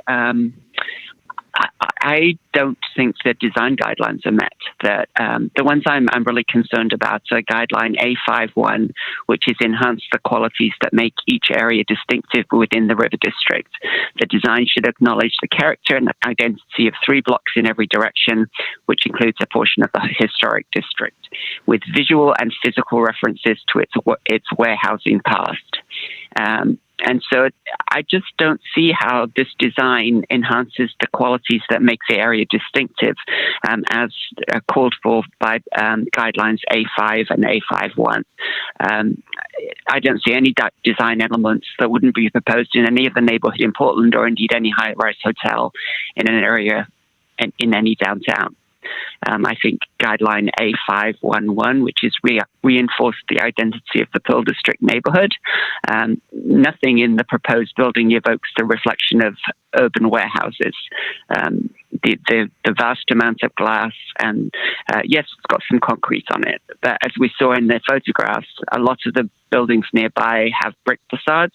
They're not required to have brick facades, but as I say, I don't think anything in this building reflects urban warehouses or the historic nature, or the character of the Pearl District, and certainly not the nearby historic district.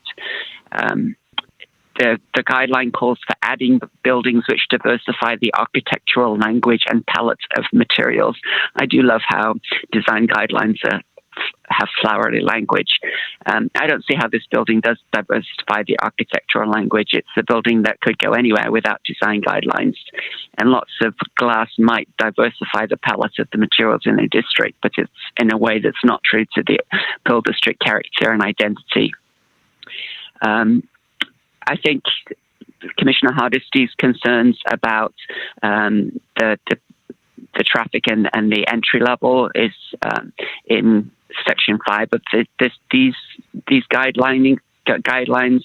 The findings state that the project will reinforce a unified streetscape through the use of established street elements such as street tree placement, sidewalk width and patterning, and corner pedestrian curb extension. And these are very standard code standards. I don't see how it meets these guidelines. I don't see how there's particularly a lot of art functions. The awnings seem very modern on a very modern building rather than being in context with the industrial history. A8 contribute to a vibrant streetscape, which is what Commissioner Hardisty was alluding to, and B4 provide stopping and viewing places. The stopping areas largely require patronage of the businesses on the ground floor, and the connections to the interior spaces seem private from the looks of it. The setback of 3 feet is minimal, and the setback of the upper floors from the tower above is not sufficient to enhance the pedestrian experience or the streetscape. The findings for C8, C9, and C9-1 say that the sidewalk level of Hyatt Place is differentiated from the middle and top of the building with, as previously mentioned, concrete columns and that help to frame and articulate the building edge and storefronts, and a 3-foot recessed area for sidewalk seating and landscape planters. I think we've all become much more aware of how 3-foot, 6-foot distances are in COVID. 3 feet for sidewalk seating is woefully inadequate. And the findings also say the building has been further refined with clear base, middle, and top. The 3-story base is now clearly articulated with concrete panel, proud of the middle and upper stories by approximately 2 feet on the 2 street frontages. And as we saw in the visuals, 2 feet is just not significant when you've got a 250-foot tall building. And they're also required under B1-1 provide human scale to buildings along walkways. I don't think that one is met. I have concerns about B1, B1-1, B5, and B7. As I say, the 3-foot setback does not allow additional area for cafe seating and building frontage programming. It promotes taking the public realm and privatizing it rather than welcoming the public into the private space. And the basically all windows is out of character with the surrounding area and the warehouse nature of the district. And there aren't any stoops or near-grade balconies. And so I just don't see that the pedestrian realm on the sidewalk is enhanced by the design. And so I just, this is a design review hearing, and those are my concerns. Thank you, Commissioner Fritz. Commissioner Hardesty, did you have your hand raised? No, Mayor, I hadn't put it down. Sorry. Very good. And some of the issues which Commissioner Fritz raised are issues that raise questions in my mind. I did hear the testimony from PBOT that indicated that they did not believe that there would be a pinch point there, but I'm thinking about what happens with the uses subsequent to COVID, and I'm wondering whether or not the fairly narrow street frontage that's available for both a hotel as well as residential, whether or not that would be adequate. But I'm really left with the record, and the record indicates from PBOT that they do not see that as a problem unless somebody corrects me on that point.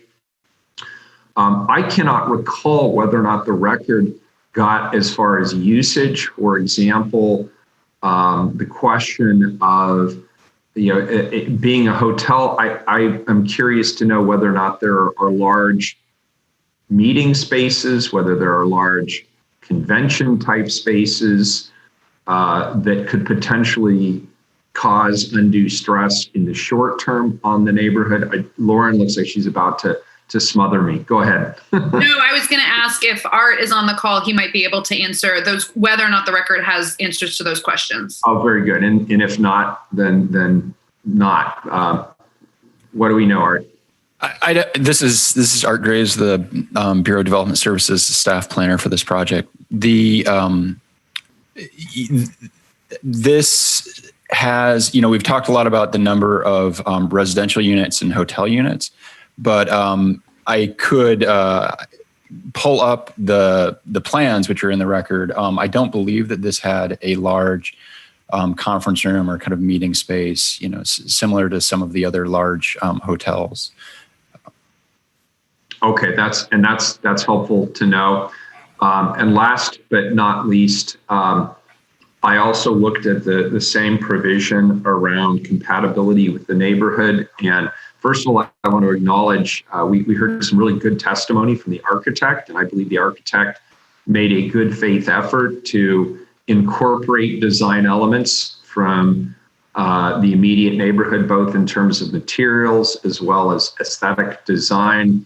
I'll confess I was a little disappointed by the narrowness of the setback, 2 feet setback. I'm not sure once that is actually built, given the size of the building, I'm sort of wondering whether 2 feet gets lost in the fray.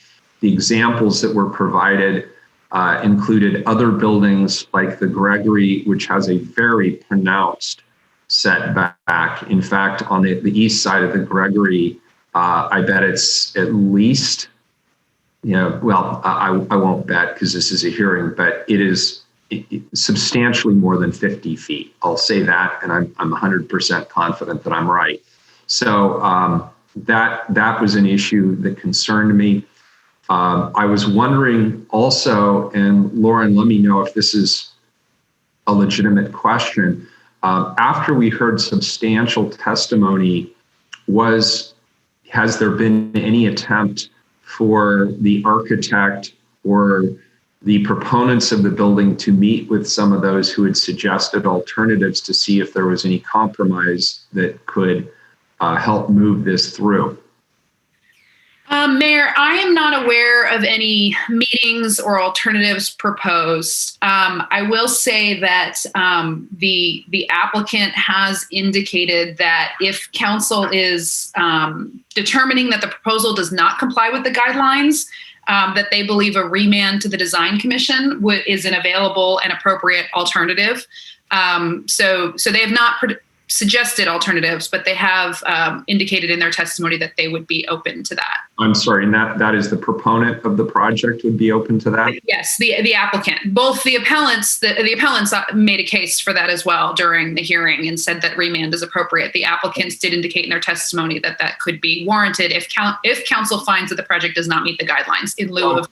And you know, for everybody's benefit, everything we're doing here isn't about thoughts or perceptions. It is about the guidelines and the question about whether or not the guidelines have been met or not met. So I guess my follow-up question to that, Lauren, would be if it were remanded to design review, it would be with specific questions that we would be asking the Design Review Commission to address. Is that correct?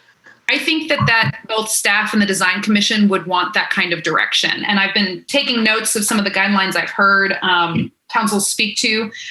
Some things such as setback, I am not sure the design that's within the purview. I would ask staff to opine whether or not that's within the purview, but certainly the guidelines that that Fritz called out could be something that council says, you know, you didn't quite get it right. We think you can do more with these guidelines, and this is the kind of thing we would need to see. Yeah, I want to be clear.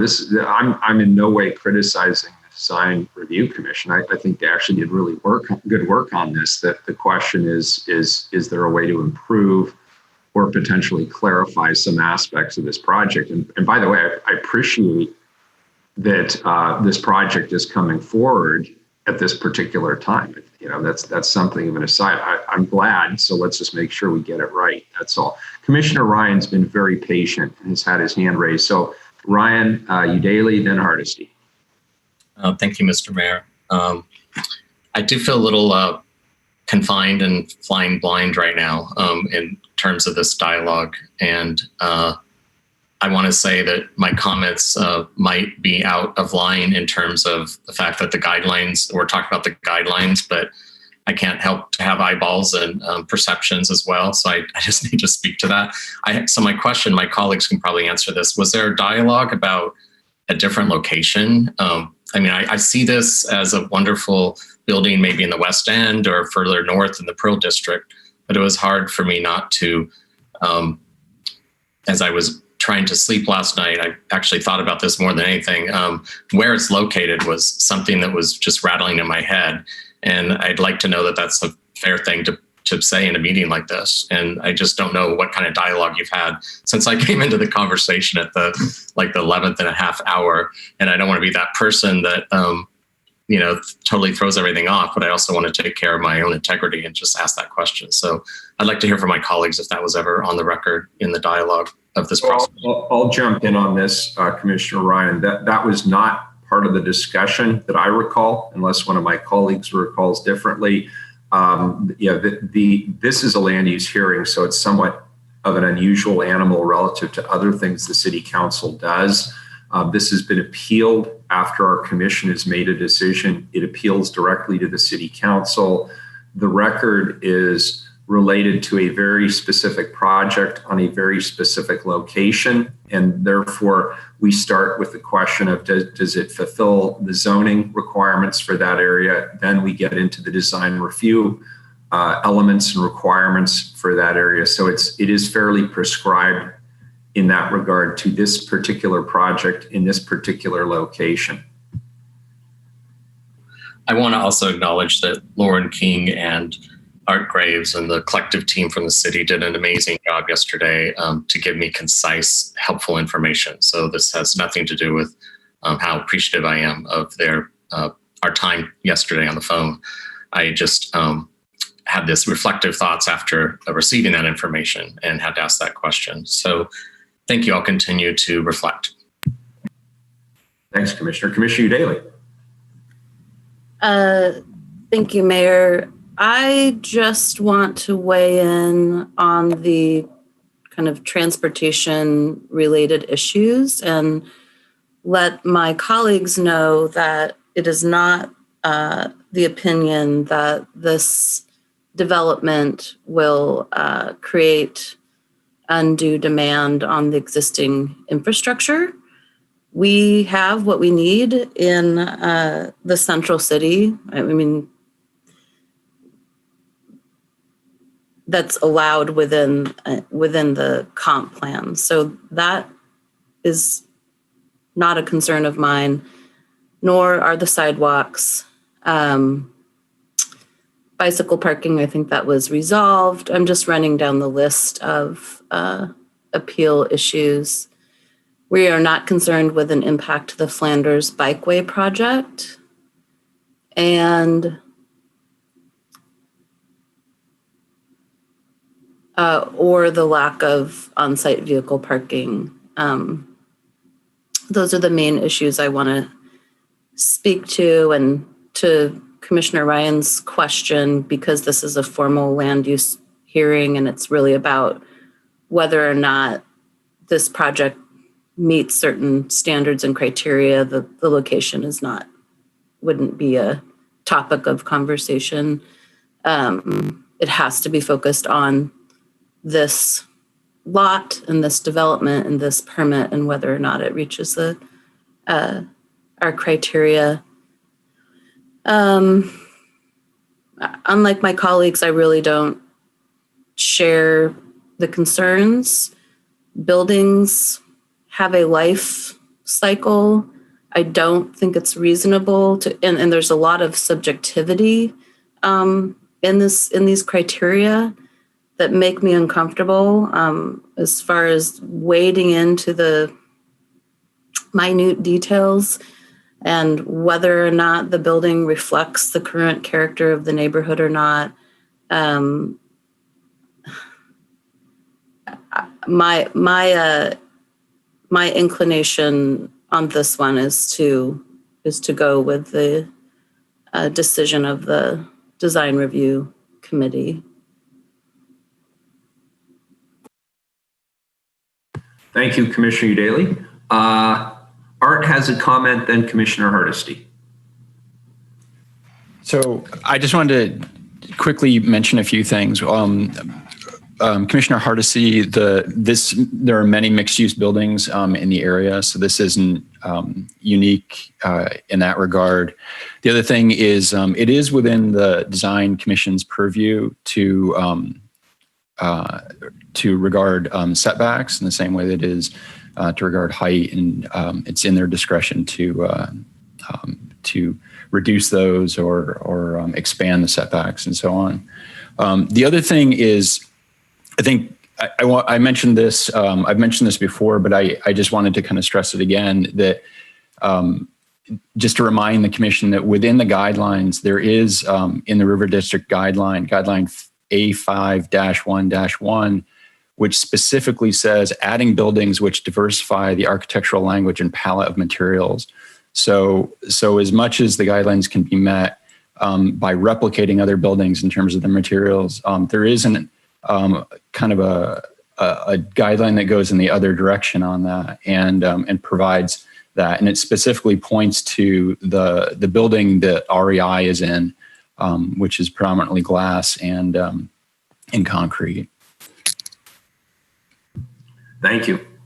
And colleagues, if I could get you to lower your hands after you've spoken, just so I know who's up. Commissioner Hardesty, I believe you're up next. Thank you, Mayor. And thank you, Arthur, for your last statement. I'm inclined to support a remand back to the commission because I do believe that notwithstanding Commissioner Udaley's response about transportation needs being met, I think that if you look at actually what's being proposed and you imagine what the day-to-day activities and operations would be in that area, I don't think it would be, I don't think that our rosy vision of how wonderful all this interaction would be together is actually really based on reality, especially when you look at the very limited ability to enter and exit the building.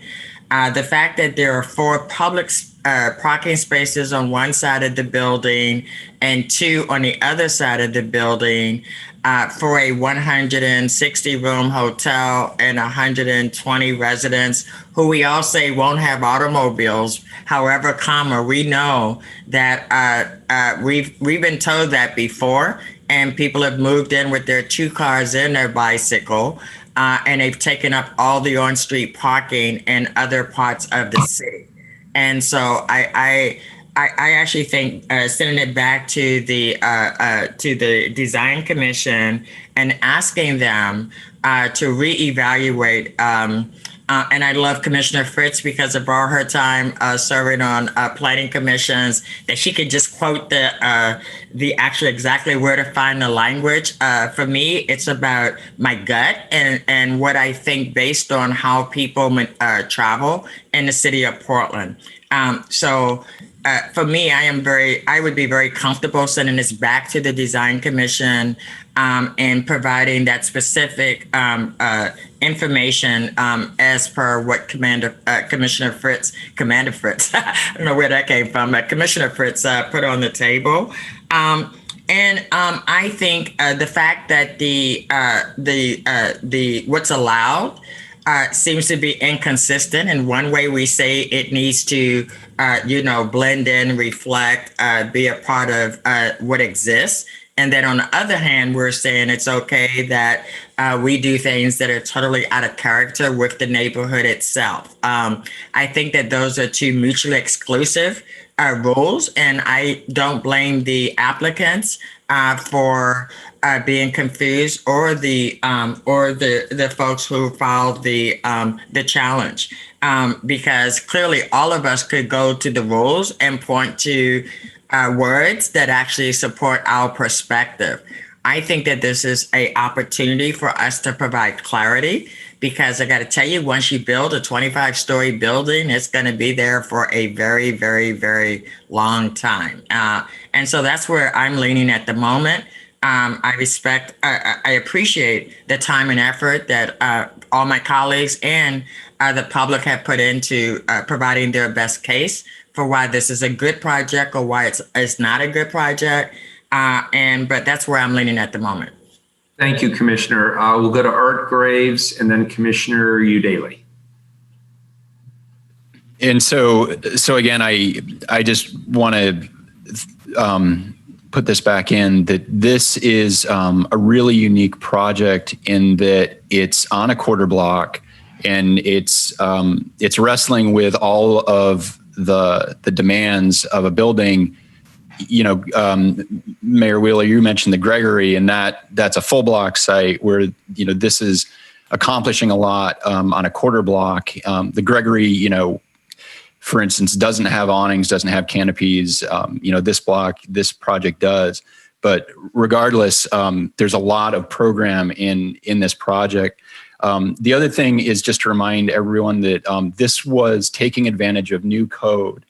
And so this wasn't a height and an FAR that had always been there that no one had taken advantage of. This was new code that had been written, and they were taking advantage of that. So it's really the manifestation of something that had been pretty fresh code wise. Great, thank you, Commissioner Udaly. Thank you, Mayor. Well, once again, I am more inclined to put my faith in PBOT engineers and planners who assure us that this neighborhood can accommodate the increased demands of this project. And I'm also inclined to trust the Design Commission to interpret some of the, complex, nuanced, and somewhat subjective guidelines that we're wrestling with today. I do want to remind everyone that this district is a metered parking district, and neither residents or hotel guests would be depending on street parking for a long-term parking option in a metered district. So I believe the hotel has a valet service, if I'm remembering correctly. Someone please correct me if I'm wrong. And residents would be parking in parking structures or lots. So the lack of, or the minimal on-street parking just truly is not relevant to residents or hotel guests. I suppose it makes it slightly less convenient for people who are shopping or dining on this block. And I think we did discuss drop-off options for deliveries, which are especially important in this moment. But I don't think that we can, since we haven't set kind of guidelines around requirements for drop-offs, I don't think we can use that against this project. So again, I'm a yes to just, or I guess I'm, it's always confusing if it's a yes or a no, because we're voting, I don't support the appeal, but if my colleagues think that remanding it back to the Design Commission would be preferable, that's fine with me too. Very good. Commissioner Fritz. Thank you, Mayor. I support Commissioner Hardesty's suggestion to send it back to the Design Review Commission for more work. It is one of the first projects that's being done, well, probably the first project being done under the new code, and so it's going to set a precedent. And I think being on a quarter block and maximizing everything, there's very little, as I said, the 3-foot so-called seating area is insufficient in my mind. I think the setback for the upper floors is insufficient. So to be clear, I don't have a concern about the height of it. I have a concern about the design of it. And I think maybe it's trying to do too much in the space allowed. And, I did raise the issues with Peabot and others about the residential units and being able to get their groceries from wherever they park into their condos. I think, knowing how things work for people living downtown, many people do have cars, and that they don't. Yeah, they might be doing some of their shopping at World Foods, bringing a couple of bags home on foot, and we want to make sure that people with disabilities and people with limited mobility also have the ability to live in these structures. So I think they can do better. And so I'd support a remand to address the design guidelines as stated and also some of their traffic concerns. Very good. And I want to chime in on this. I believe that this project meets the criteria as they were presented to us during the on-the-record hearings. But I'm also intrigued by the fact that the appellant is at least open to the idea of going back to design review and potentially refining some of the elements to address some of the concerns that have been raised during the testimony. And given that they seem open to that, I would certainly suggest that as my preferred strategy. I don't see why we would not do that if the appellant is supportive of the idea and there's an opportunity to further refine these. Has been indicated, this is obviously a marquee project. It represents the first under the new rules. It will be around for a long time. I'm very pleased that this project is being brought forward, but I see an opportunity here to extend our time frame slightly with the hope of really getting a great project here. I think it suffices today. That's my personal opinion, but I believe there's opportunities to improve the design. And I believe with the agreement and the active participation of both the appellant as well as others and our good volunteers on the Design Review Commission, there's an opportunity here to do something really exceptional. So that would be the direction in which I am leaning. And I'm prepared, unless anybody has more to say, I would be open to a motion. And Lauren, you're looking like you're about to say something. No, well, it can come after the motion or before, but I just want to, so that staff, I want to make sure staff feels like they have adequate direction for the design commission, if that is the motion council's going to make. I think some of the things I've heard were for the design commission to reevaluate the setback and the pedestrian realm. I don't think parking necessarily can be something, but I'll ask staff to confirm, since there is not required parking. I don't know if there's much that the design commission can do about on-site parking. It's not parking, excuse me, Lauren. It wasn't parking that I'm concerned with. It's the flow of people in that community, right? So granted, we don't have parking is not the issue. The parking is people being able to come and go in a flow that actually makes sense. And based on what I see right now, the potential for log jams is very pronounced in my mind. So for me, it's not about whether we have parking or we don't have parking, but I am concerned if you have 120 apartments and people do have cars, right? And we have such limited places for people to even temporarily be able to stop their car and take their groceries in or their bags. So it's about the flow of people in this new environment. So I hope that's a better explanation than parking is not my issue. My issue is that cars will be coming, whether or not there's parking there, and the congestion that could be created, especially with the delivery bays. I'm also concerned about deliveries, right? Because we were told that it would be done during off hours.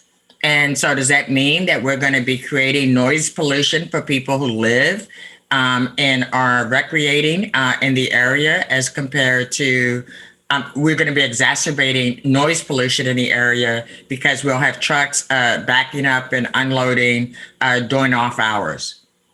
Okay, so it sounds like a little bit the pedestrian realm and then also loading and unloading, and I'll let staff confirm whether I think that there's an opportunity to shape the loading and unloading as well, which, and then I think staff would just like to also clarify that it's setback and sculpting, but not height. I'm not hearing that height is the issue necessarily that council's asking the design commission to reevaluate. That is correct. And Commissioner Fritz, you have the actual citations that you gave, so it may be helpful to make sure that Lauren has that to present to staff.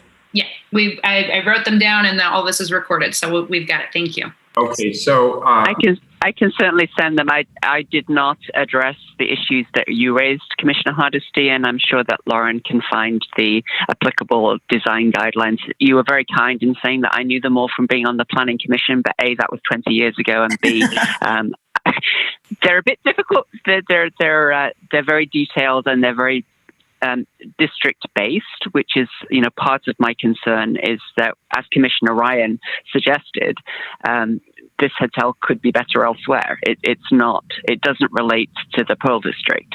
And so that's something that I want the Design Commission to take another look at as to ways to make it more reflective of the industrial context of warehousing. Very good. So Lauren, how specific do you need the motion to be? I don't think I need it to be any more specific. I think staff just needs some guidance so that they can make sure the Design Commission brings back something that council might be willing to approve. So unless staff is on the call, unless they want to jump in and get more clarity, I think that we've all heard sort of the points that the council's concerned about, and I think that they would be able to communicate that to the Design Commission. Okay, Commissioner Fritz, would you like to make the motion, or Commissioner Hardesty, would you like to make the motion? I move that we send this back to we remand it back to the Design Commission. This proposal back to the Design. So we have a motion from Commissioner Hardesty. We have a second from Commissioner Fritz. Lauren, does that suffice? I think it does. And then that would make today, in lieu of what we originally were going to do was a tentative vote and then come back and do findings.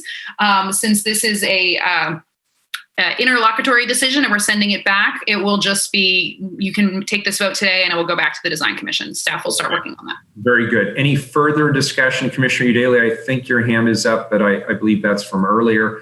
Any further discussion? Carla, please call the roll. Hardesty. Aye. Daly. Well, I don't agree with a number of the issues raised by my colleagues, but I think this is a reasonable compromise, so I vote aye. Fritz. I love land use issues. They're so interesting. And I do want to thank everybody who participated in this process. Although we didn't agree with a lot of the concerns that the neighbours raised, they did raise them and put this issue before us in council. And thanks to the applicant and their team, I appreciate the work that's gone into it. I believe that you can do even better, and that the project will be one that everybody will be more supportive of. Aye. Ryan. Aye.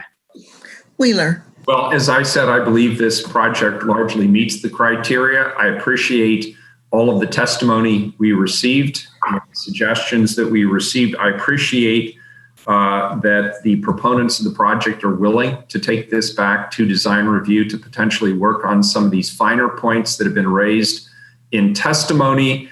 My personal belief is that the Design Review Commission will quickly conclude that a number of the refinements we have suggested are probably not relevant. But I do think there's an opportunity here for us to improve the project, and we should strive to do that at every turn.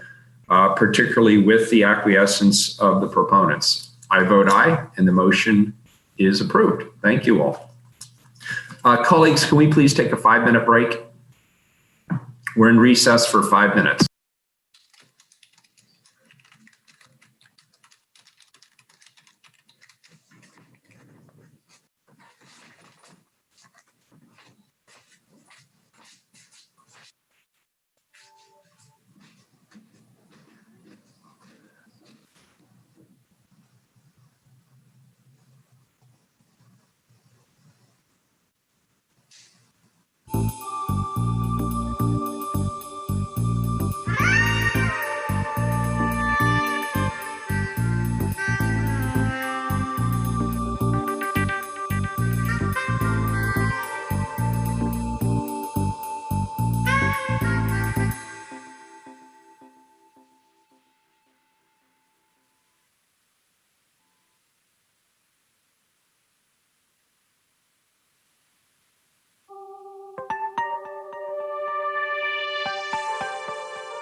back? Let's see. It looks like everybody is back.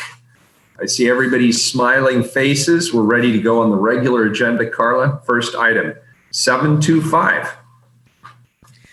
Appoint Regina Amodio, Shannon Olive, Jackie Moline, Mariah Allen Clare, Christina Goodman, and Vivian Lyon to the Rental Services Commission for terms to expire September 16, 2022.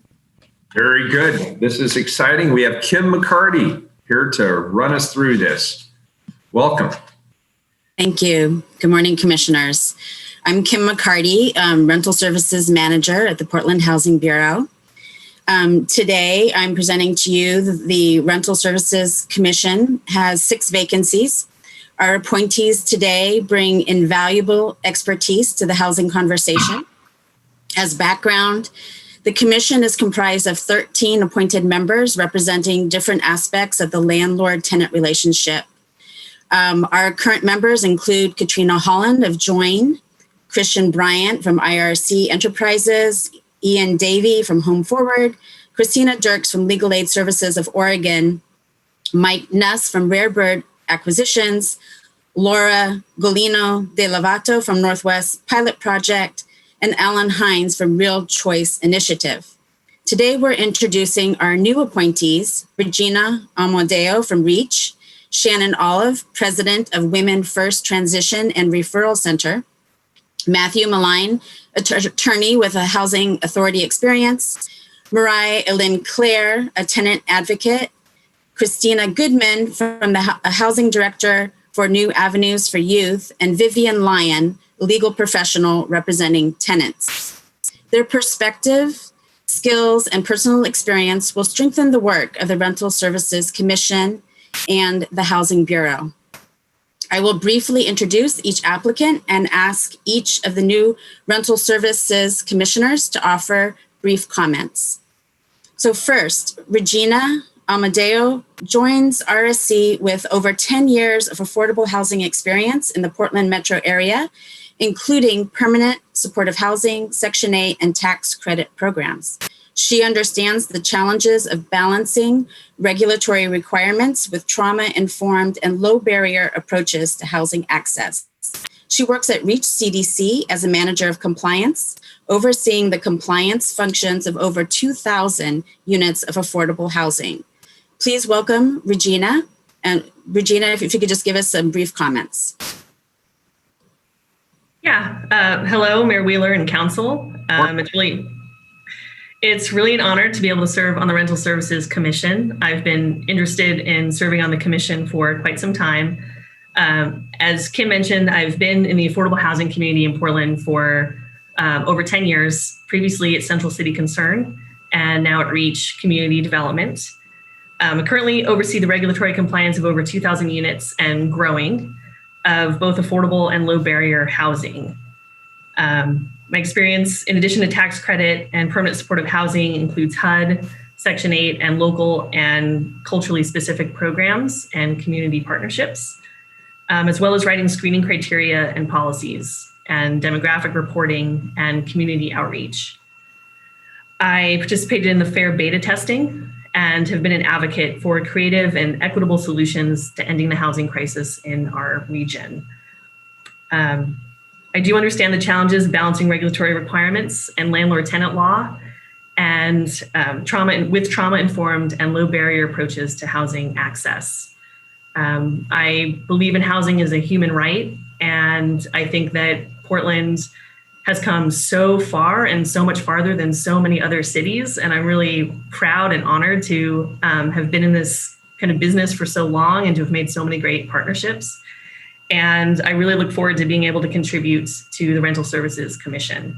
I'm just really honored and happy to be here. So thank you. Thank you for appointing me, and I will do my best to, serve the commission well.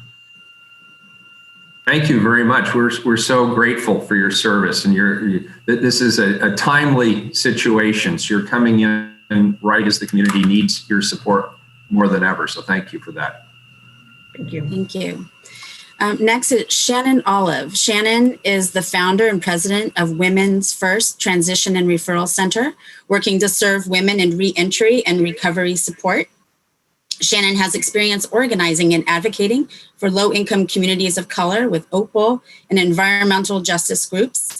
She has been nominated by the Oregon Women Health Network for the Phenomenal Woman 2020 Award, and we are grateful for the experience and perspective that she will bring to the Rental Services Commission.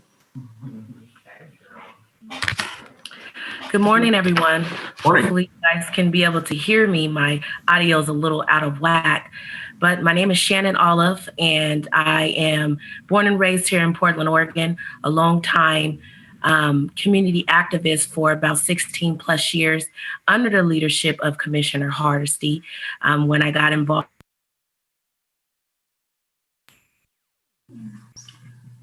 Shannon, we lost you. Because you were saying nice things about me. We can't see if that helps. Or Shannon, can you turn off your video and let's see if we can hear you? That it improves. Hello? Can you hear me? Yeah. Okay. Could you start over? We lost you right after Commissioner Hardesty. So good morning again. I'm Shannon Olive, longtime community activist since 2004 under the leadership of Commissioner Hardesty. When I got involved with Oregon Action, being a part of the social justice movement and doing great work as I began to learn more about the leadership development of serving communities of color. It's going out again. Communities of color and the struggles that where we come from in the city of Portland, and how it's important to meet the needs of our communities, and how, can you guys still hear me? Yeah, loud and clear. Okay. How it's important to meet the needs of our community and allow their voices to be heard. I truly am compelled to be a part of this rental policy committee for all the work that I have done in our communities, trying to continue on to be of a servant, to allow our voices to be heard for the work that we have done for many of years, striving to continue to impact the lives of the communities that we serve, in the racial disparities, in the struggles that we live on, coming from poverty, coming from races, coming from all the different type of health issues, all the different type of issues that we face in our communities. So today I stand not only behalf of my community, not only behalf of myself, but I stand in solidarity of the ones that are not able to speak.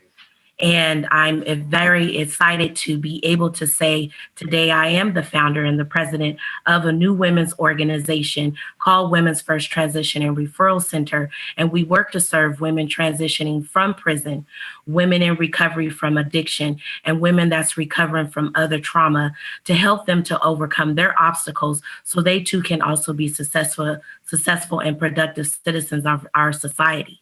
And the reason I am excited to be on this rental policy committee is because the women that we're serving, most definitely our principles and goals is to help them to become stabilized and productive citizens of our community. Housing is a human right, and it's something that we struggle with each and every day.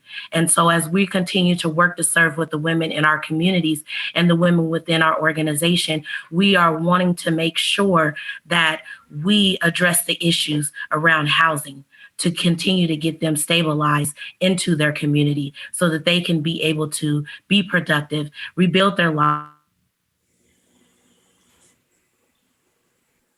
Shannon, we lost you right there at the end. But I think we got the gist of it. Thank you. Great statement. We appreciate it. And sorry, the technology is a little bit squirrely. So thank you. Mayor, if I may. Commissioner Hardesty. Thank you, Mayor.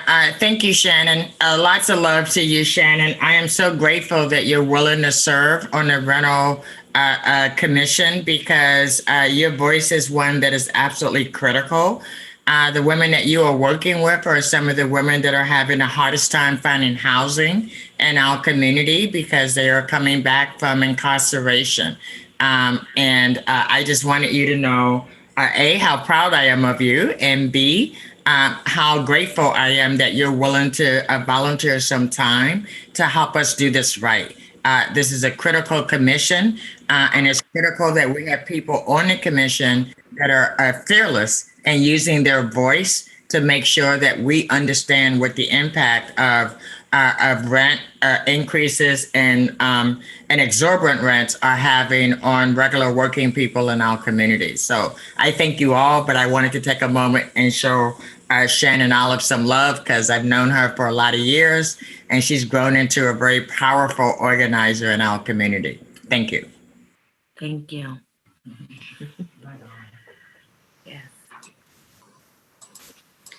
Thank you. Next is Matthew Maline. He's a legal professional with experience working with small landlords and tenants in the Portland area. His experience advocating and representing both property owners and renters, along with his professional experience working with the New York City Housing Authority, will be an asset to the Rental Services Commission. Please welcome Matthew. Hello, Mayor and Commissioners. I'm Matt Moline. I'm an attorney with Kivil and Howard. We provide legal services to renters, property managers, and homeowners throughout Oregon.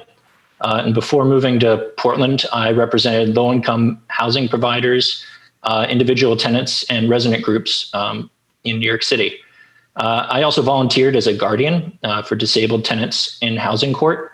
And I decided to apply for the Rental Services Commission after I attended my first Multnomah County Housing Court hearing, where a disabled person was evicted for just being a single day late in their rent. He didn't have a guardian. He didn't have an attorney. He just had an interpreter. And as far as I could tell, he only spoke Spanish. And he clearly didn't understand the stipulation that he had signed at his first appearance. It was one of the most ridiculous things I'd ever seen happen in court. So despite this, I think I bring a balanced view from having represented landlords and tenants. So I'm happy to help out however I can with the commission. And I thank you for considering me. Thank you. We appreciate it very much. Thank you. Next, Christina Goodman has been working with people experiencing housing insecurity or instability for several years. She is currently the housing director for New Avenues for Youth. New Avenues is a nonprofit organization dedicated to the prevention and intervention of youth homelessness. Please welcome Christina. Good morning, everyone. Yes, my name is Christina. My pronouns are she and her. Before working with young people, I started my services with folks living outside in the family system for several years. And then I transitioned over to the youth system. In this role, I have experience with transitional housing programs, shared housing programs, grants working with folks who have chronic homelessness and disability. We also have LGBTQIA specific housing, foster care specific housing. So kind of a wide variety of housing experience. And I would say that even before work experience, this is a passion of mine just from having family who lives outside or has lived outside throughout my life. It's definitely a huge problem. And I agree with everyone else that housing is a human right. And having lost a 20-year-old nephew outside 6 months ago, I feel really strongly about like serving on this committee and seeing what kind of impact I can do. So thank you. It's nice to be here. Thank you very much. We appreciate your stepping forward. Thank you, Christina. Next, I'd like to present Vivian Lyon. She's a legal professional representing tenants, licensed professionals, employees, nonprofits, and small businesses. She's specialized in residential landlord-tenant law and shifted into tenant advocacy work. She connects local tenants with organizations in Portland. Vivian brings technical experience in navigating the legal system and handling issues such as eviction, habitability, and retaliation. Welcome, Vivian.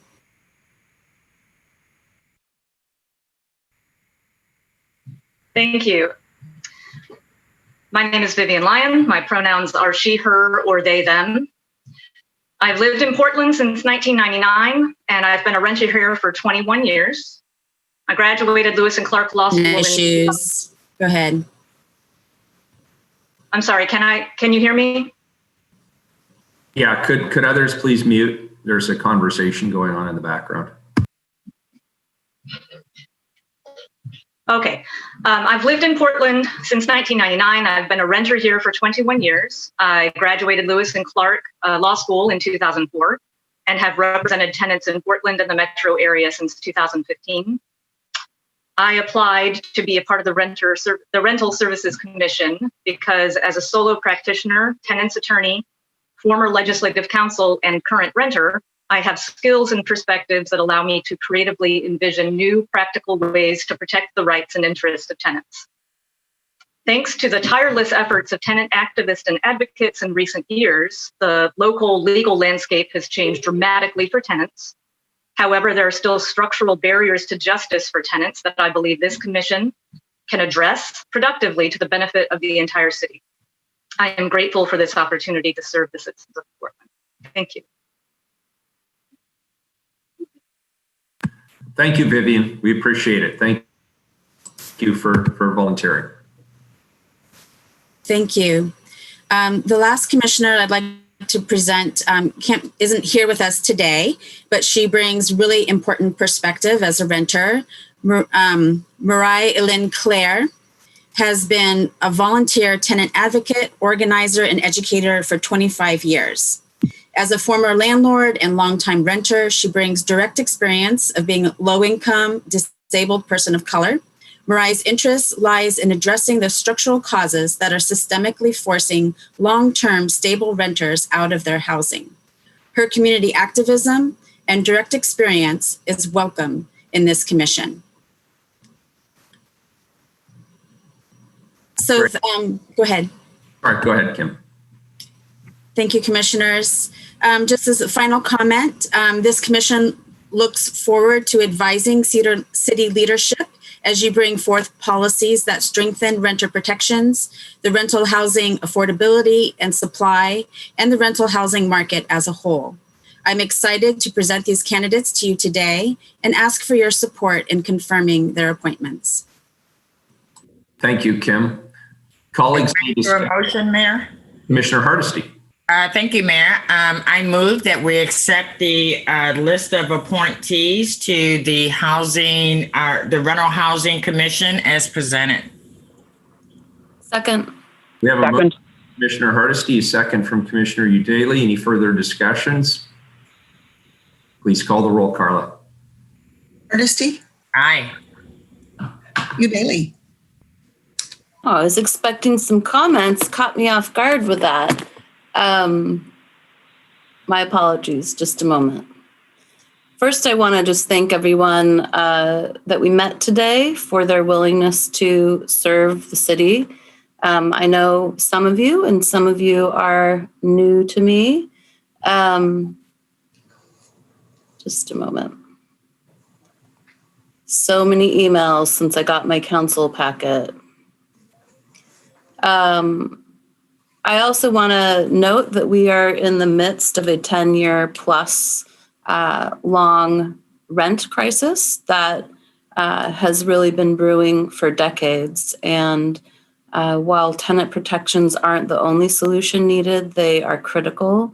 And the tenant protections that my office has advanced over the last 4 years are really among my proudest accomplishments. Portland has been able to set an example for the state, for other municipalities, and even impact federal policy. And sorry, I'm still looking for there we go. There's my packet. I want to thank the mayor for hearing the demands of the community and for and my office in establishing the Renter Services Office and this commission, as well as the Anti-Displacement Task Force.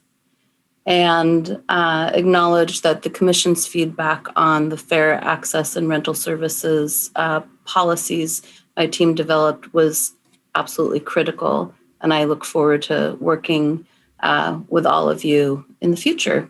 Finally, I just want to thank the Portland Housing Bureau for their work to bring forward this really impressive slate of nominees, and in particular, Kim McCarty, who will be leaving us to become the Executive Director of the Community Alliance of Tenants. Kim, I want to congratulate you and thank you, and just say I look forward to working with you in your new role to advance renter protections in Portland. I vote aye. Fritz.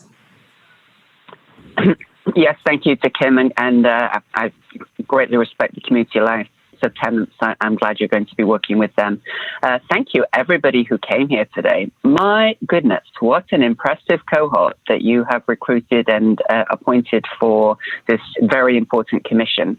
It was really great to hear your personal statements in your own words, and made me really, once again, grateful to the communities of Portland for stepping up and volunteering, because it is a significant amount of time.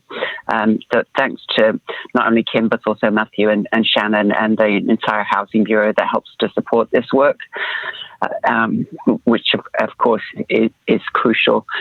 I'm mindful that Mayor Wheeler, in bringing this forward and in keeping the Housing Bureau in his portfolio, has prioritized housing throughout his 4 years in office. And in particular, that as we look to how are we going to find ways forward so that Black Lives Matter the Black Lives Matter movement has multiple outcomes in multiple different places. As we heard from the people who testified today, this is part of that work, that we all know housing inequities is one thing that disproportionately impacts people of color, people with disabilities. And so it's part of the strategy of what is the city as a whole doing to address the racial disparities and the disparities for people with disabilities. So I very much appreciate that. It's encouraging to hear that this work is moving forward. Aye. Ryan. Yes, thank you for that presentation. It was great to meet all of you over Zoom just now, and what a great breadth of experience. I look forward to learning from all of you. Welcome aboard. I vote aye. Wheeler.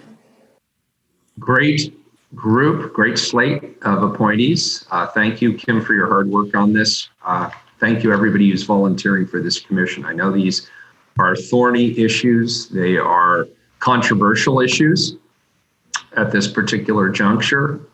As a community, I think we're all trying to balance different needs and different interests, and this commission helps us to do that as best as we possibly can. So thank you all for stepping forward. I vote aye, and the report is adopted. The appointments are approved. Thank you all. Next item, Carla, is item 726. Temporarily require relocation assistance as outlined in City Code Section 30.01.085 for any rent increase if, after receiving a rent increase notice, a tenant notifies a landlord that they are unable to pay the increased rent and that they will be terminating their rental agreement. This is directly related to the last conversation. Colleagues, as a community and as a nation, we're facing what have repeatedly been called unprecedented challenges as a result of the COVID-19 pandemic. In Portland, the challenges of homelessness and housing affordability have been identified and intensified by the pandemic, and skyrocketing unemployment and declining incomes have left our city's renters, and particularly BIPOC households, especially vulnerable to this trend. State protections under the eviction moratorium have allowed those unable to make rent due to this crisis to postpone their payments, still stay in their housing. But any arrears accrued in the meantime will still need to be repaid by March 31st, 2021. Non-payment rates in Portland between April and September have been estimated at anywhere from 12% to 24%, leading to a significant accumulation of arrears, or roughly $25 million per month. As these eviction protections expire, many renters will soon be in the position of having to be current on their rent payments, while at the same time trying to save up enough money to repay any missed rent by March. To put this in perspective, 1 in 4 Portlanders were already paying more than half of their monthly income towards rent prior to the pandemic. Even at pre-COVID income levels, it would take the average Black family in Portland, for example, at least 6 months to save up for just 1 month of missed rent. Last month, together with our county and joint office partners, we began releasing $35 million in rent assistance funds into the community to help renters get caught up on their payments by the end of the year and to begin getting rental income to local housing providers who at the same time are falling behind on their loans and their escalating expenses. But we can't program these resources effectively if rents continue to rise at the same time. The amendment I'm bringing forward today serves to align our existing mandatory relocation assistance policy with our local COVID rent relief efforts by temporarily lowering the threshold for rent increases under this policy. This temporary change will require relocation assistance for any rent increase between now and the end of the year, should a renter need to move out because they're unable to afford the rent. Getting through this will take all of us working together, and it will demand some shared sacrifices of all of us as well. But these trying times have made clear that Portland is the best when we stand together, when we work together, when we care for our neighbors, and when we support each other in the community. Again, our goal is to deploy our rent assistance funds quickly and effectively so that renters are able to pay what they owe, but we can't accurately budget these resources when rents are not stable. This is one tool we have to keep rent levels stable as we work to get Portlanders caught up in their rent. The primary objective is to keep people in their housing.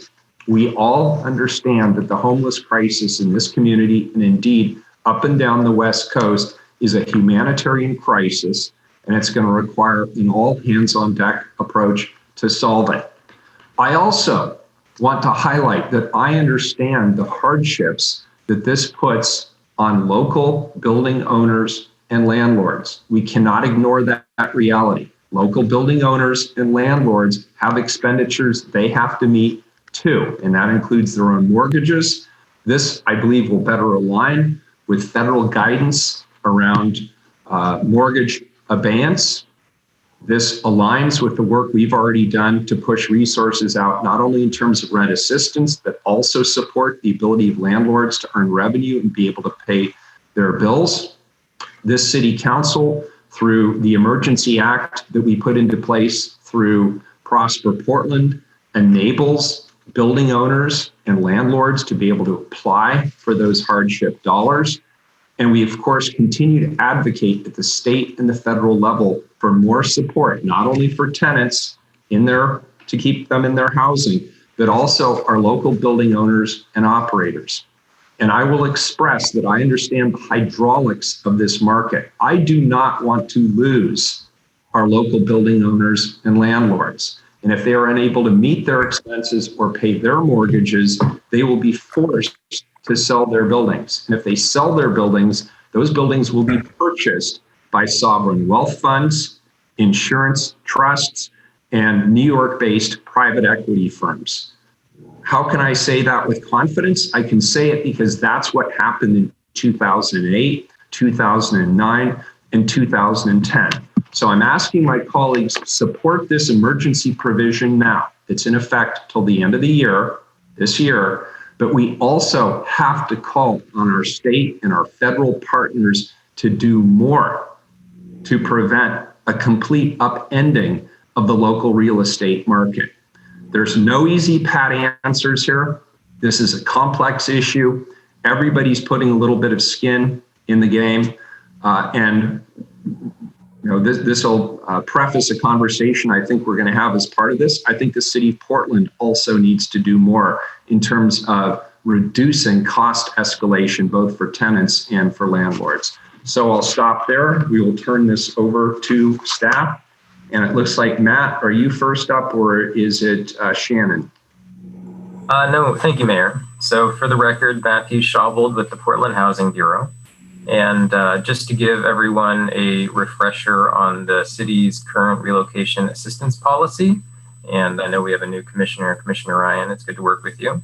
So under current city code, if a landlord increases rent on an existing tenant by more than 10% over a 12-month period of time, and the renter notifies the landlord that they are unable to pay that rent increase and will have to move out of their apartment, a landlord is obligated to pay relocation assistance anywhere between $2,900 and $4,500, depending on the number of bedrooms in the rental unit.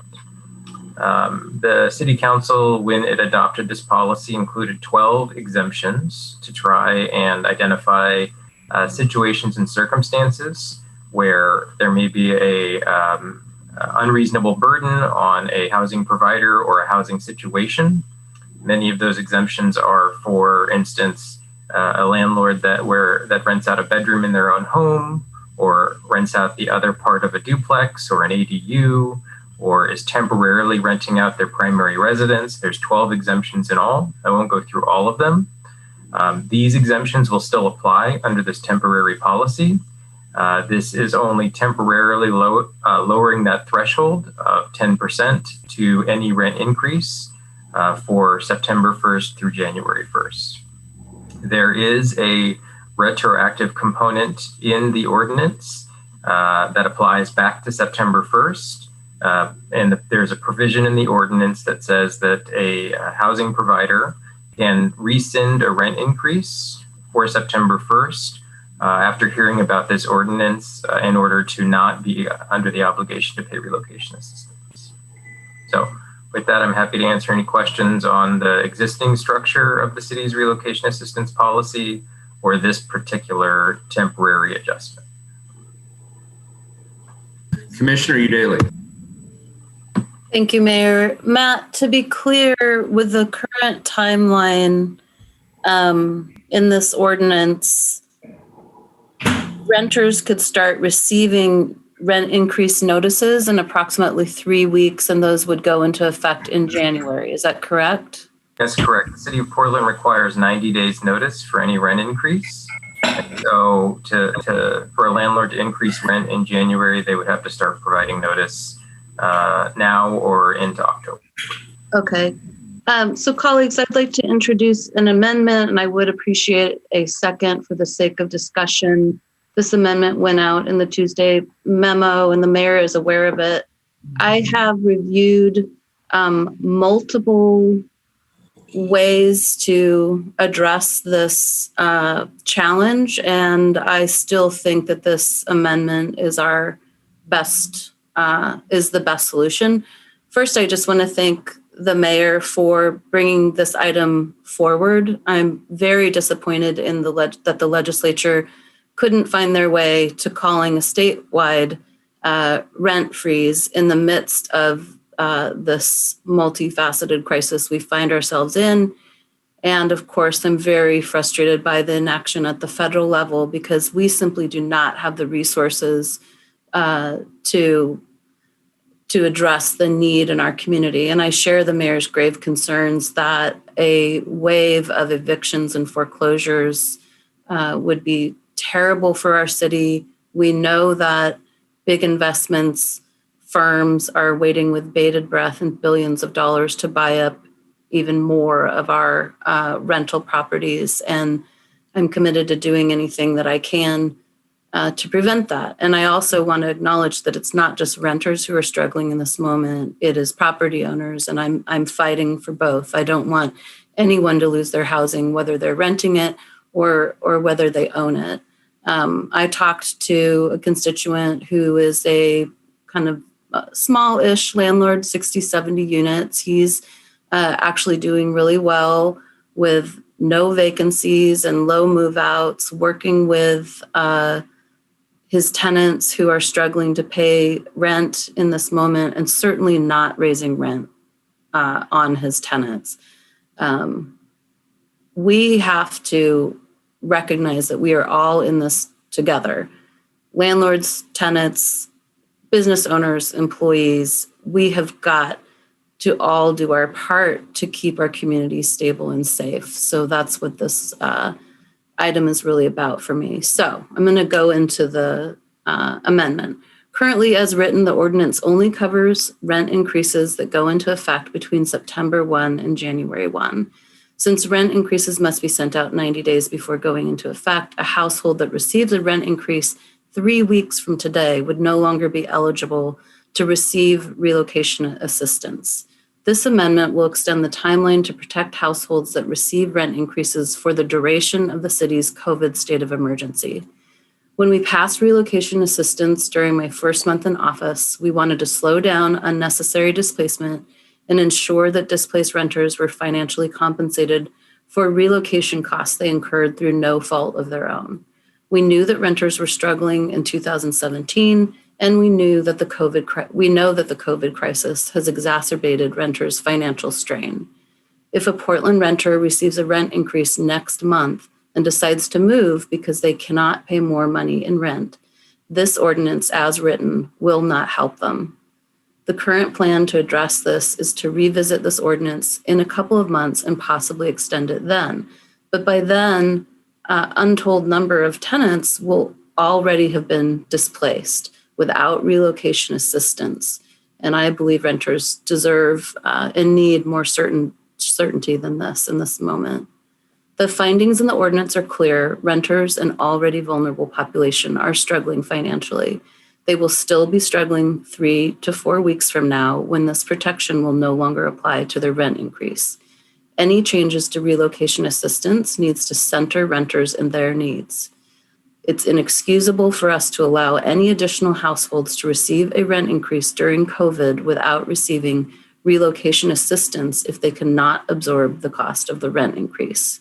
It will take months, if not years, after COVID for renters to recover, particularly BIPOC renters. And my amendment ties these emergency relocation assistance protections to the length of the COVID emergency. So I move to amend the ordinance as noticed in the Tuesday memo. I second. Thank you, Commissioner Hardesty. And shall I read the language into the record? I think your motion is sufficient. Okay. Thank you. So we have a motion from Commissioner Udaley, a second from Commissioner Hardesty. Commissioner Udaley, does that conclude your comment? Yeah, if I don't need to read it into the record, that concludes my comments, and I'm happy to have a conversation. Yeah, good. Commissioner Fritz, and then I have a question for Shannon about that. Director Callahan. Commissioner Fritz.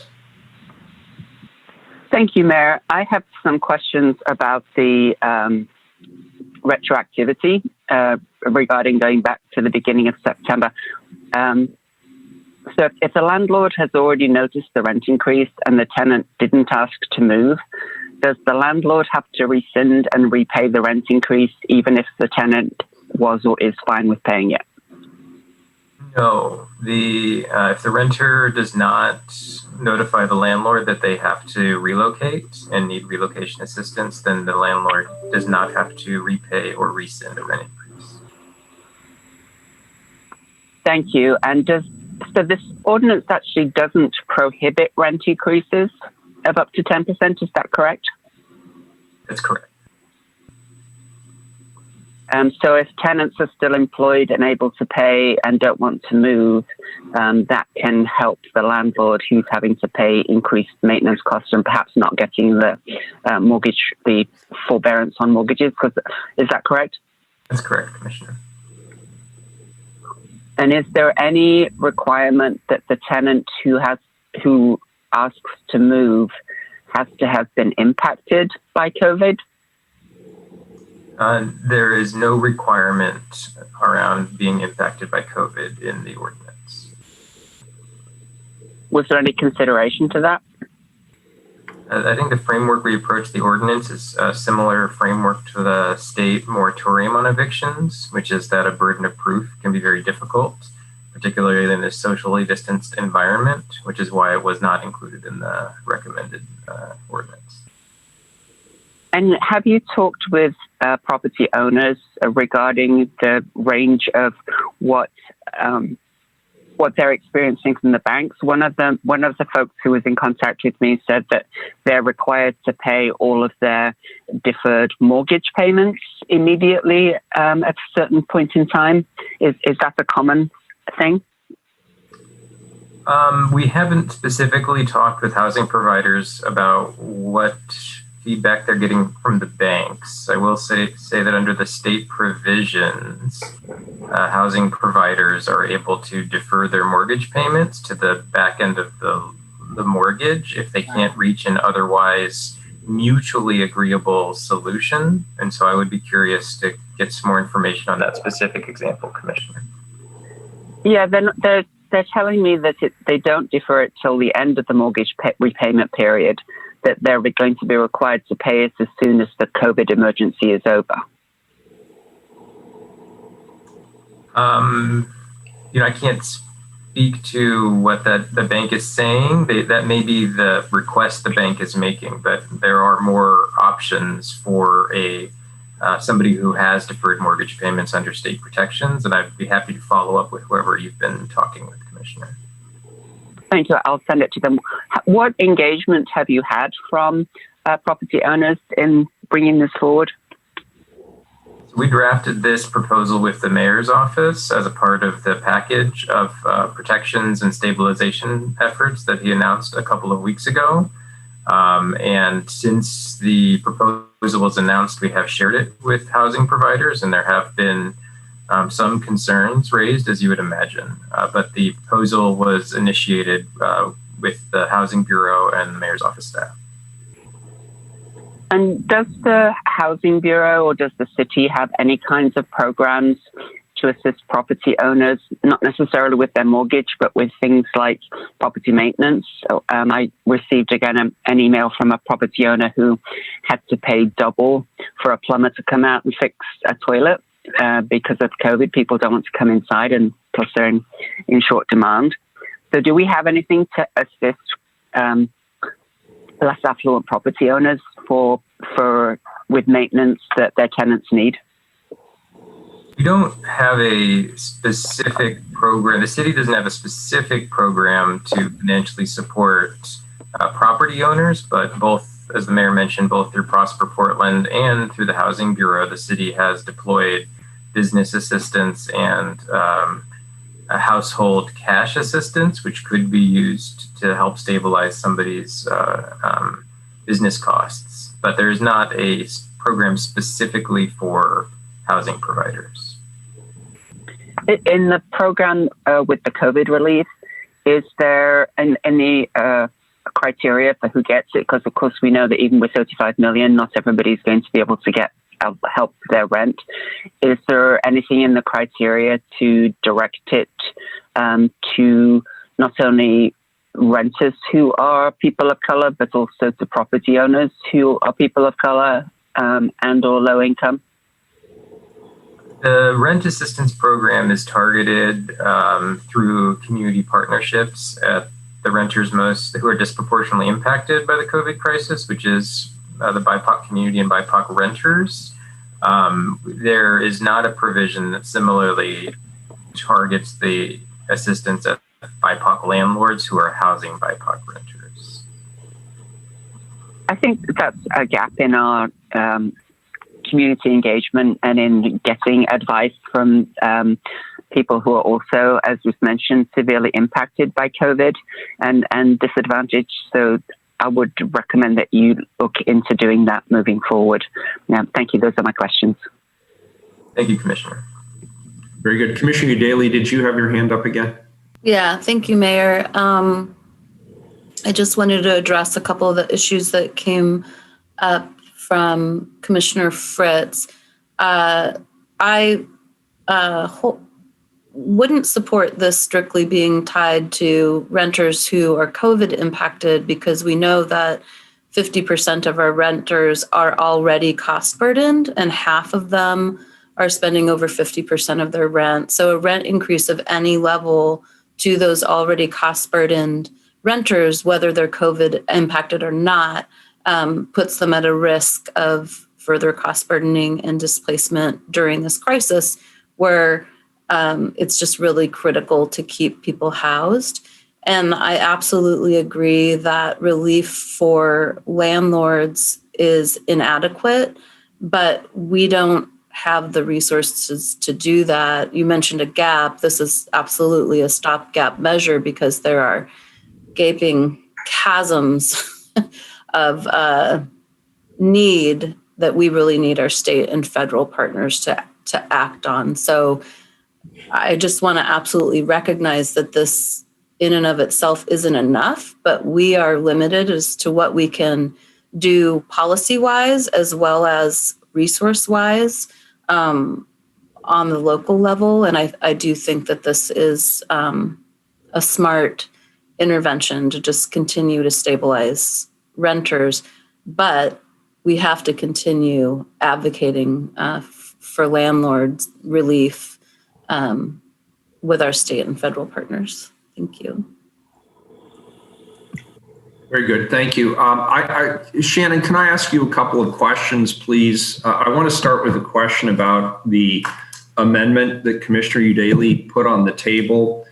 We had worked hard to set a specific date, and part of the rationale behind setting a specific date as opposed to tying it to the emergency, which we considered is the practical application of this from the perspective of those who have to administer and who are legally responsible for this program.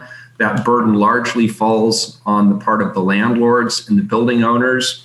Could you give us your perspective on that, setting the date, tying this to a set date versus tying it to an emergency? Thank you, Mayor. Thank you for the question. Yes, you have relayed the conversations that we had with you in your office about tying the date either to a state of emergency or a date certain.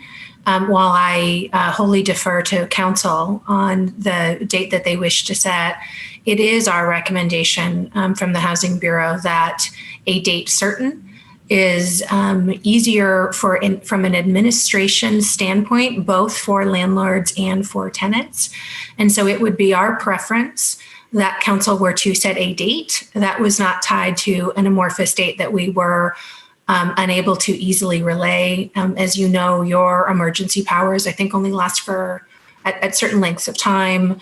And from an administrative ease to be able to explain to landlords and tenants, we would strongly recommend a set date and then be able to come back to Council as needs emerge to either adapt that date as needed based on the current state of economic crisis. So purely from an administrative ease to be able to communicate with the community, that is our recommendation.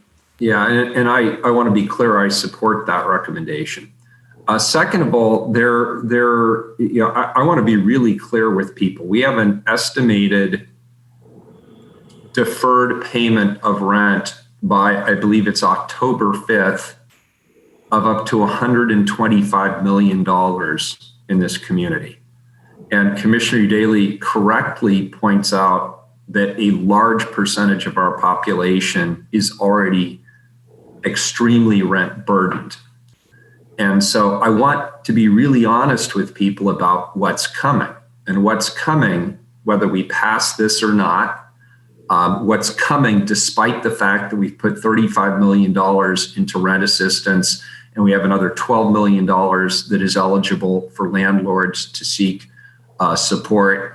And despite the fact we put $8 million of additional resources in household stabilization and essential purposes, the reality is that when those bills come due, we are going to be part of a national trend, which is being referred to as the coming, quote, tidal wave of evictions, unquote. We need more support for rent assistance from the state government and from the federal government. And Portland is not unique in this, but we will be disproportionately impacted because our tenants were already extremely burdened just by virtue of the cost of housing in this community. And some of that's on us too. It's still too expensive to build here. There's still too many regulations that stand in the way of making it easy and quick for people to develop here. And we have to address that. That's on us. Shannon, I want to ask you another question, or maybe this is a conversation for Commissioner Fritz and me. But I believe that we need to provide utility relief to landlords while this RELO update is in place, sewer and water. I think it's somewhat disingenuous for us to say you can't increase your revenue stream in the interest of an emergency, and then have the city say, but we're going to increase and account for a cost of living for what we charge you as landlords and building owners. That just seems not fair at a fundamental level. So Commissioner Fritz, I'd be curious to hear your thoughts on this and whether or not there's an opportunity for your office and my office to work quickly to find some sort of a solution there that might help defray those costs, or in my preference, eliminate them altogether. Thank you, Mayor. Well, first of all, we have the unlimited deferral program, so people are not required to make any payments on the utility bills. Of course, we're asking them to pay some.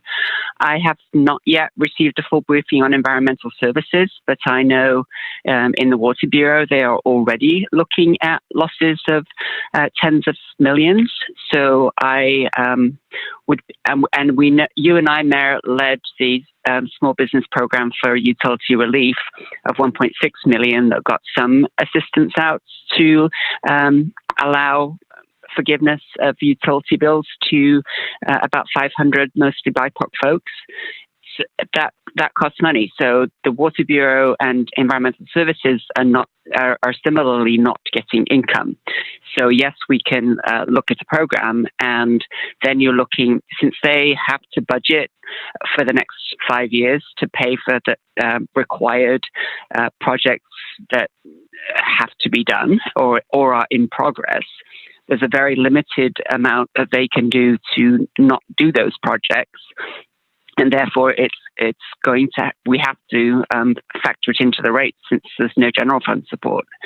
So I think that if there's general fund that could be allocated to do that, that's a possibility. But I would be reluctant at this stage. As I say, since I now have both utilities in my portfolio, we will obviously be looking at that. That's something we've been looking at in water for quite some time. As has been said, we're all in a world of hurt, and that includes the utilities. So they don't have funds that are available to get out either. Yeah, and I appreciate that. That's a thoughtful response. I would still nonetheless like to look to you for leadership, and I also want to look to our other bureaus as well. My suspicion is there are other strategies that we could employ here.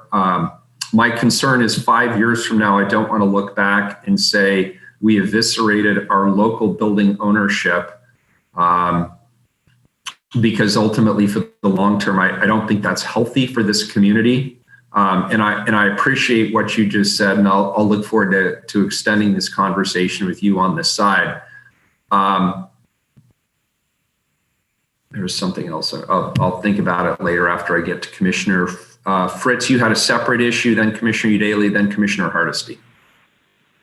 Thank you. I did. I need you to, maybe it's the city attorney needs to address the retroactivity component of this. My understanding is the Constitution says that no ex post facto law can ever be passed. So how is it defensible to backdate this to September 1st?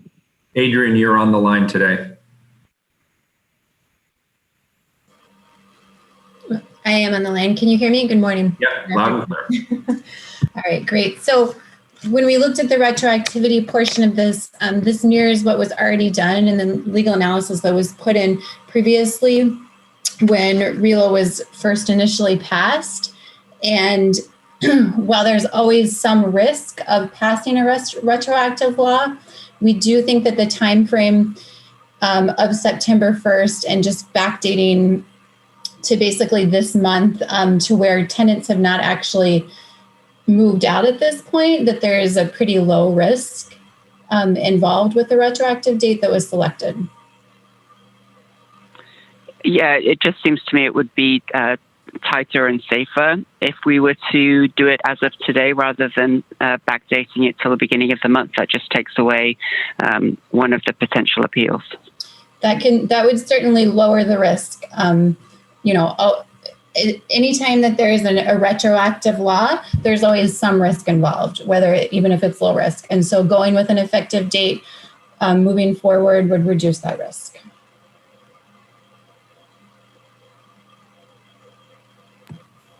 Thank you. Commissioner Daly. Thank you, Mayor. And I just want to thank my colleagues for hanging in on this conversation. I know we're going way over time, but it's a really critical issue. As to the risk of the retroactivity, I want to point out that RELO has withstood every legal challenge brought against it. So I don't think that that is a high risk, but I defer to legal counsel on that.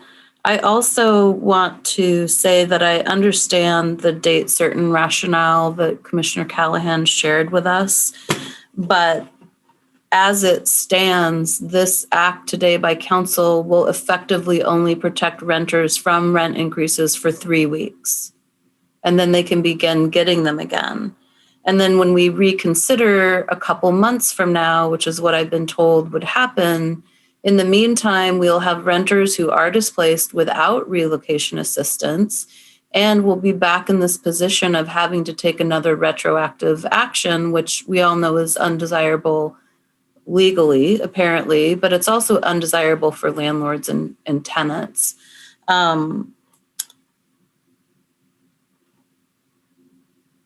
I would say the advice that we got from the city attorney actually supports tying this to the end of the COVID emergency, since this is COVID related. That all being said, if we really are attached to the idea of a specific end date, I'm going to suggest that we extend this to March 31st in order to deliver some meaningful relief to tenants.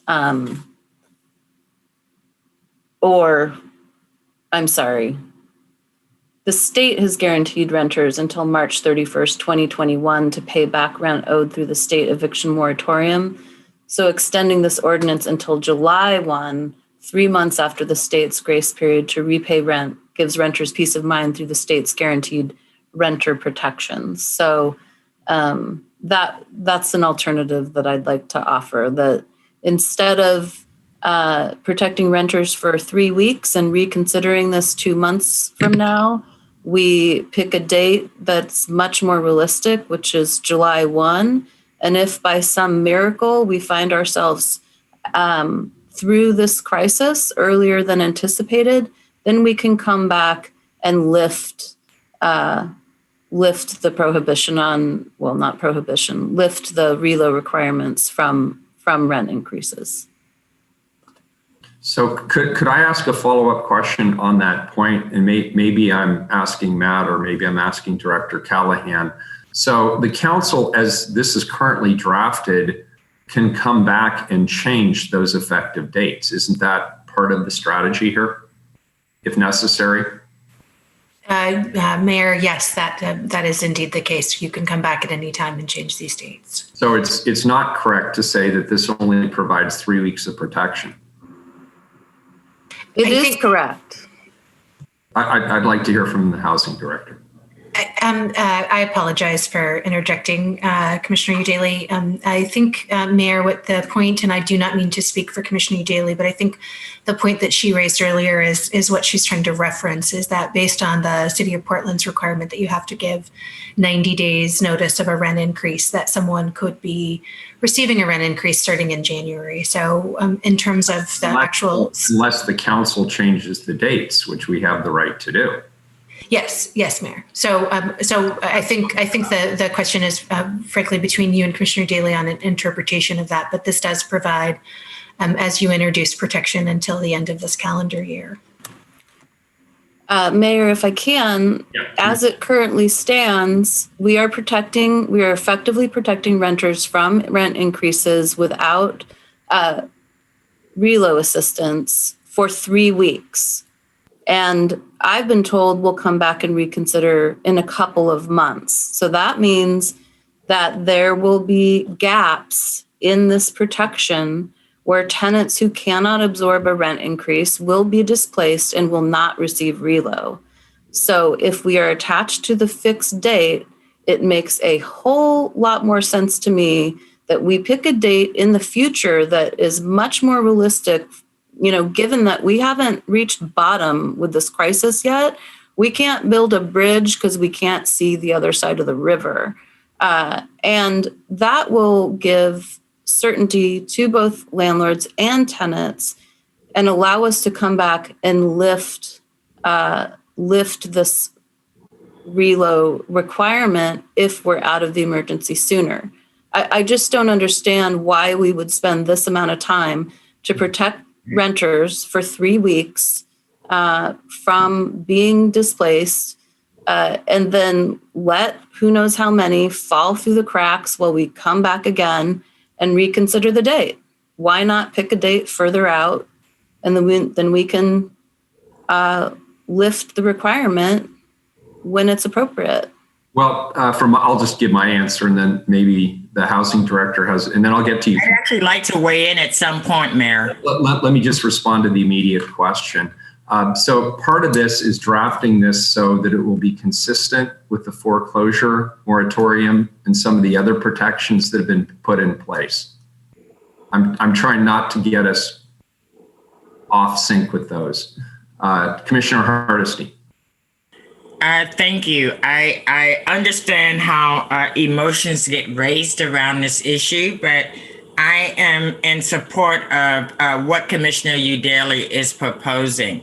I mean, if you think through logically, what's going to happen is that people will be facing severe paybacks of rent that they have no hope to be able to pay back.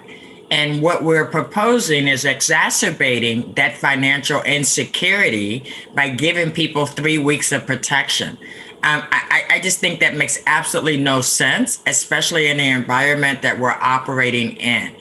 I absolutely support the date whereby the money has to be paid back, because not only does it provide certainty for renters who are rent burdened, even if they have a job, it also provides certainty to landlords that they know, as people are struggling to pay back this enormous debt that we have helped them create because of our lack of ability to actually assist with it, as they start paying back this rent, it would be insane to expect people to also be able to absorb a rent increase. I mean, I don't know why we're having a big fight about 3 weeks versus tying it into the state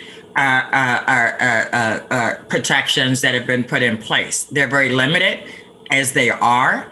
But to me, this is just common sense. I don't know what you're going to do in 3 weeks that are magically going to protect tenants more than giving tenants and landlords certainty today. Commissioner Udaly, I am very happy to second a revision to your amendment that would extend the deadline to March 31st, because that is in alignment with, we will find out long before March 31st whether community members have any hope of paying back that debt that is being incurred by them at this time. So as long as landlords have certainty about when the date is, I also think that we should start it October 1st, just so we don't end up spending all our time in court being challenged by something that is backdated. So if Commissioner Udaley is willing, I think the amendment to your amendment would be that it would start as of October 1st and that it would be extended through March 31st of 2021. The reality is that there's not many tools in our toolbox that we can use to help give certainty to both landlords and renters. And it just doesn't make sense that we're going to piecemeal it. I don't know what your plans are for the next 2 months to come back, unless we're imagining that there are going to be some federal or state resources that we could tap into. But I just think that we're spending a lot of time debating something that, in my mind, is just really common sense. Landlords need certainty, renters need certainty, and no one should be facing an increase in housing costs during a pandemic, during an economic downturn, and during a time where people don't have any idea whether or not their basic needs are going to be met over the next 6 months. So that's my proposal, Commissioner Udaley. I think that it's a very thoughtful approach that you're taking. This conversation, I was willing to go till 90 days after the emergency has been lifted, but I think your recommendation about tying it to the date where people have to be paid up, because we will know a lot more once people actually start trying to pay back the rent that they now owe. So that's my recommendation and how we get to move forward on this proposal. I appreciate Shannon and Matt's work on getting us to this point, but let's not take half measures and half steps when people are in crisis right now. And I will just slightly disagree with the mayor. The reason why people can't afford to live in Portland is because the rent is too darn high in the city of Portland, right? That's the bottom line, right? And so it's not about whether it costs too much to build. No, it costs too much to rent because developers aren't suffering. It is the people who are renting these buildings that they are developing that are suffering. So I'm done. All right, go ahead, Commissioner Udaley. Thank you, Mayor, and thank you, Commissioner Hardesty. Just a couple points I want to make. One is I absolutely would not recommend that we set the date at some time in the future, because we know we will see a wave of rent increases between the moment we pass this and the moment it takes effect. So I guess the question is, excuse me, so I guess the question is, how do we make it take effect the moment we vote on it as compared to... Excuse me, I had my hand raised to... Oh, I'm so sorry. Well, I do need an opportunity. Everybody's going to get a say. This is a good discussion.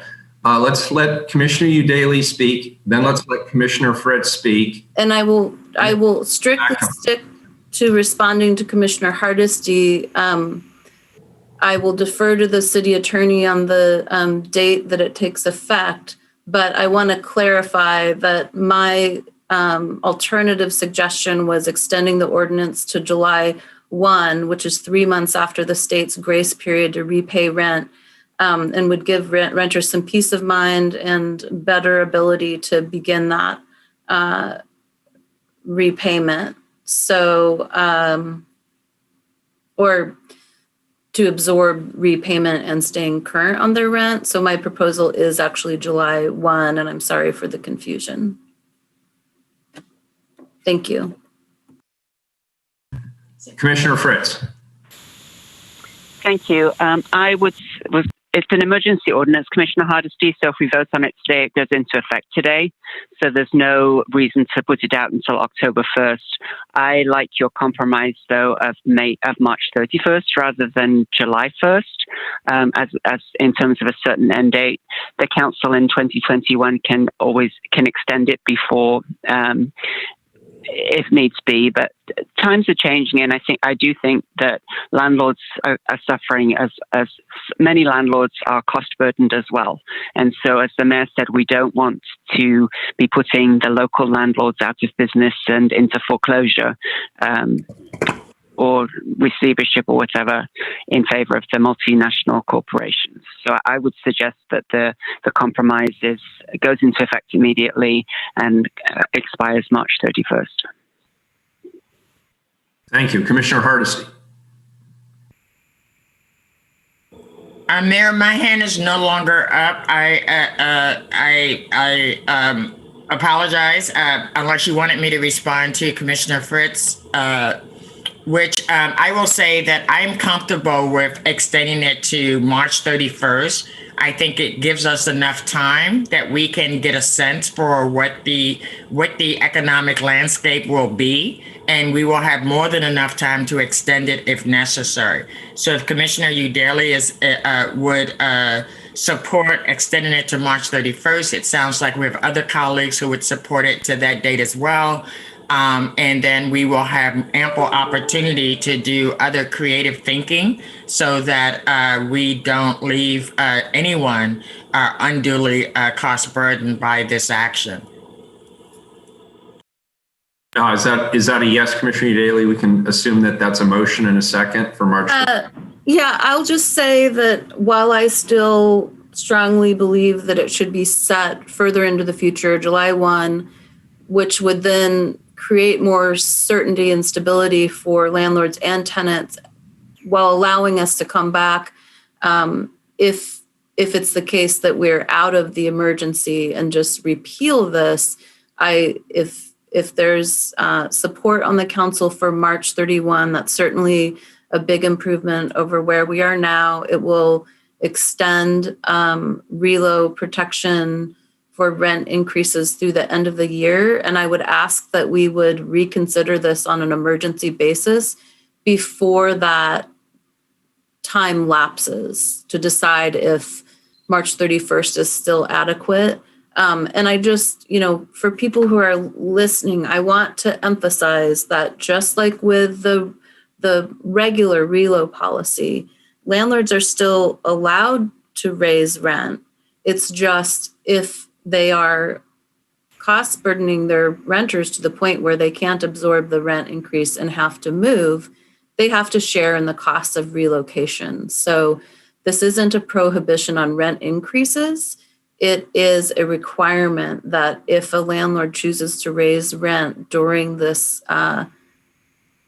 global pandemic, economic meltdown, et cetera, that they'll have to share in the costs of relocation. I absolutely share my colleagues' concerns about the stability of property owners and landlords. I recognize that there are legitimate increases in costs in this moment.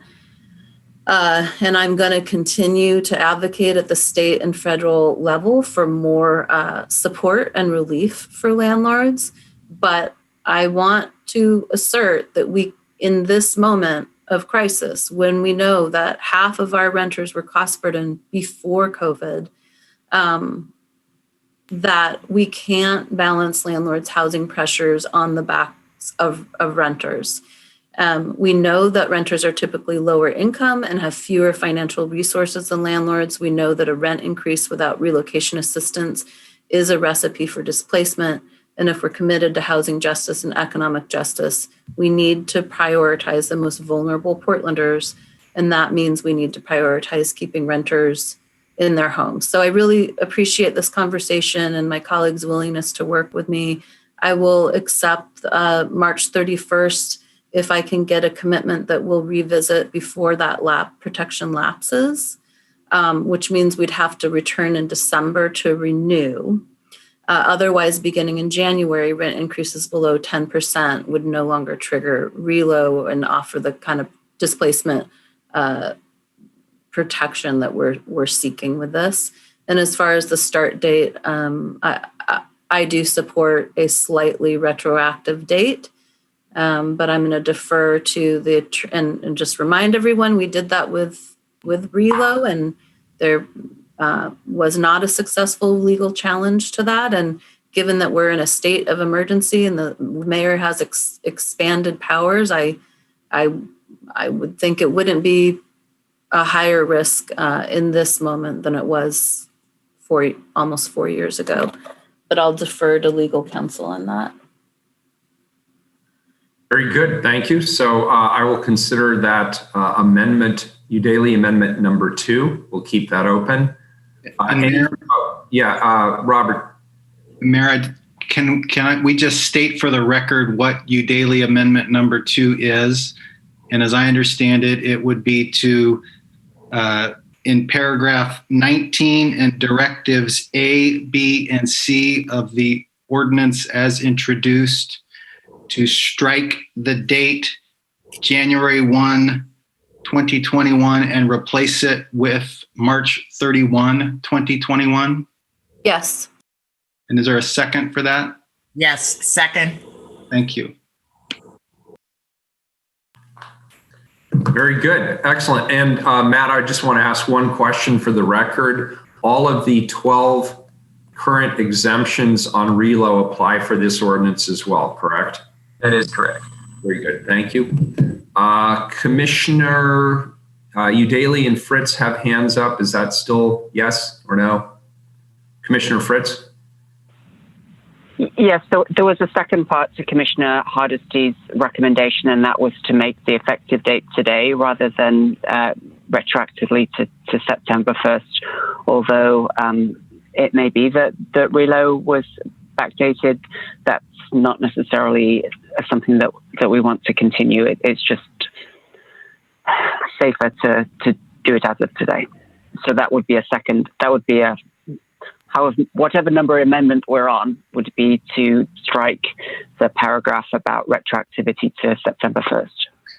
And thank you, Commissioner. And so to state that for the record, this amendment number 3 would be in paragraph 19 and directives A, B, and C of the ordinance as introduced, to strike the date September 1st, 2020 and replace it with September 16th, 2020.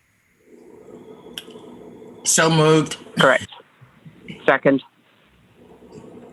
Okay, so that will be amendment 3 then. So we have the first 2 from Commissioner Udaly, and then that's amendment number 3 from Commissioner Hardisty. Great.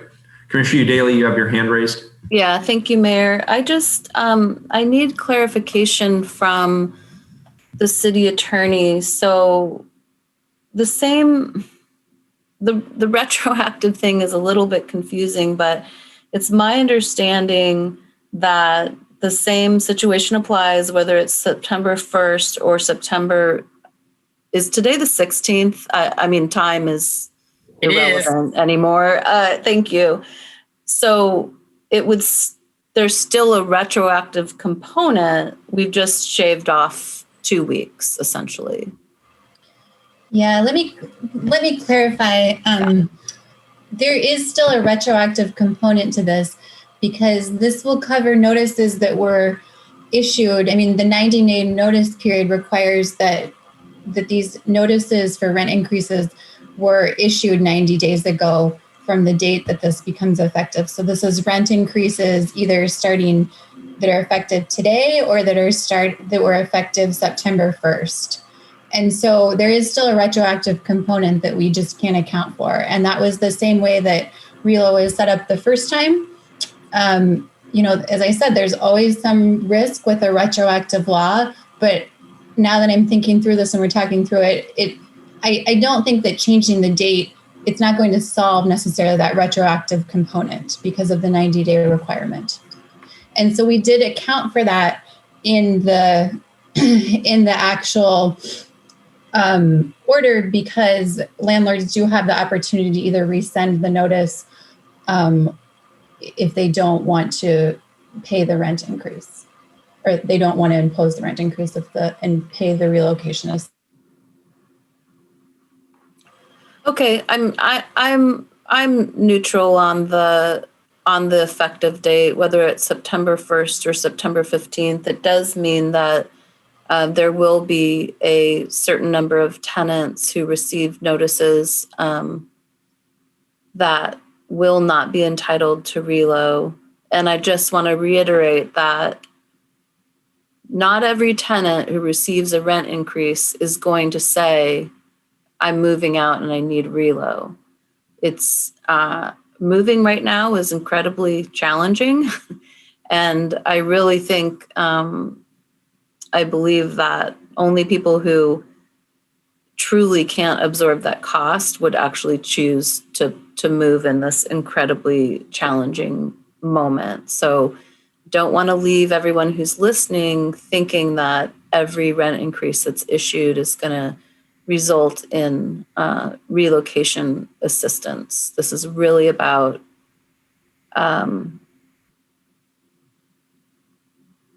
sharing the burden that landlords are creating when they raise rents on tenants who cannot absorb the rent increase. Commissioner Hardesty. Thank you, Mayor. And yes, I did put my hand back up. I think we have come to a really good resolution. I will trust legal counsel that going with today's date, if we find out, we as a council, we always have the ability to, once we learn new information, to make changes. And so I just think this is cleaner and it provides more certainty. And then it doesn't actually stand the risk of being challenged because it's retroactive back. I think if we approve all the amendments as presented, I think it will provide clarity both for renters as well as for those who own rental properties. And I want to also reiterate, this is in no way that we're doing something to owners of rental properties. This is an opportunity for all of us to have a pause and help us rebuild after this pandemic in a way that actually helps all of us be able to come back and doesn't place the significant burden on the backs of people with the least resources to be able to absorb them. And so I am really appreciative of this conversation. I'm appreciative of the flexibility of the proposers, both the mayor and Commissioner Udaley, because clearly all of us, I think, have been moved a bit just by having this conversation. And I think it's healthy, and I think it's healthy for the public to know that we are attempting to do things that are going to be transparent and accountable and sets the same rules for everybody and with clarity. So I just want to appreciate my colleagues for actually being open to changes. And again, if we find out after, I'm assuming we're going to pass it, but I guess we'll see when we get to the vote. But I'm assuming that if we pass it, we will be hearing very quickly from both renters and landlords about how it's impacting their ability to continue to do what they need to do. And based on that input, we as a council have an obligation to address the concerns that are raised, and nothing stops us from doing that. And so Matt and Shannon, I appreciate both of you, your work, working with the mayor's office to produce this. But I think what you're hearing very clearly is that the public needs more time of certainty as we all work to get out of this pandemic and this economic devastation that we're experiencing. So I don't want anybody to walk away feeling bad about this conversation. I think this is one of the healthier conversations we've had in quite some time. So thank you all for your really good work to get us to where we are today. Had you not done the work, we wouldn't even be having this conversation. So I want to acknowledge that. Thank you. Very good. Can we move on to public testimony? Let's see what the public thinks about all of this. I'm seeing head nods. All right, Carla, how many people do we have signed up for public testimony on this item? No one signed up for this item, Mayor. Really? All right. All that opposition out there, really? I'll make one more comment. And I sort of made it before, but I got to make it again in the interest of full disclosure. Unless there is significant support coming into this community beyond what the city council and the county commission has already scraped together for rent assistance and support for landlords, all we are doing is putting off the date by which a lot of people are going to be evicted from their housing, and or a lot of local building owners and landlords will not be able to pay their mortgages or their escalating costs, and they will lose their buildings. All we are doing is putting off the inevitable. This is a stopgap measure. It is a Band-Aid. and it still requires a lot of sacrifice on the part of a lot of people. But I just want to be crystal clear about this. We're not saving anybody. We are temporarily suspending the coming eviction tidal wave and the potential loss of local building owners and landlords. And that's a good thing. We should do that. But we haven't solved the problem. And I just want to be really, really honest with people about that. So with that, Commissioner Ryan wants to chime in. Commissioner Ryan, and then if there's no more conversation, we'll call the roll. Commissioner Ryan. Yes, thank you, Mayor. I can actually say my comments for the vote if I know exactly what I'm voting on. We're up to the third amendment, and I was tracking that. So, okay, I'll save mine for the final vote. Okay, thanks, Commissioner. To that point, if I understood the conversation correctly, there are 3 amendments on the table, the second of which sets the effective date to March 31st. There was a third amendment that changes the effective starting date to today, September 16th. I sort of understand that Amendment 1 would be withdrawn as a result. Is that accurate or no? I'd like to move to withdraw Daly Amendment 1.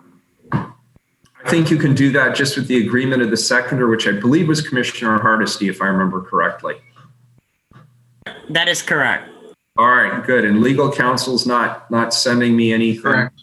Good. Okay, good. We're good. We're good. So we have the 2 amendments. Let's take up the first one, which is the effective date to March 31st. Any further discussion?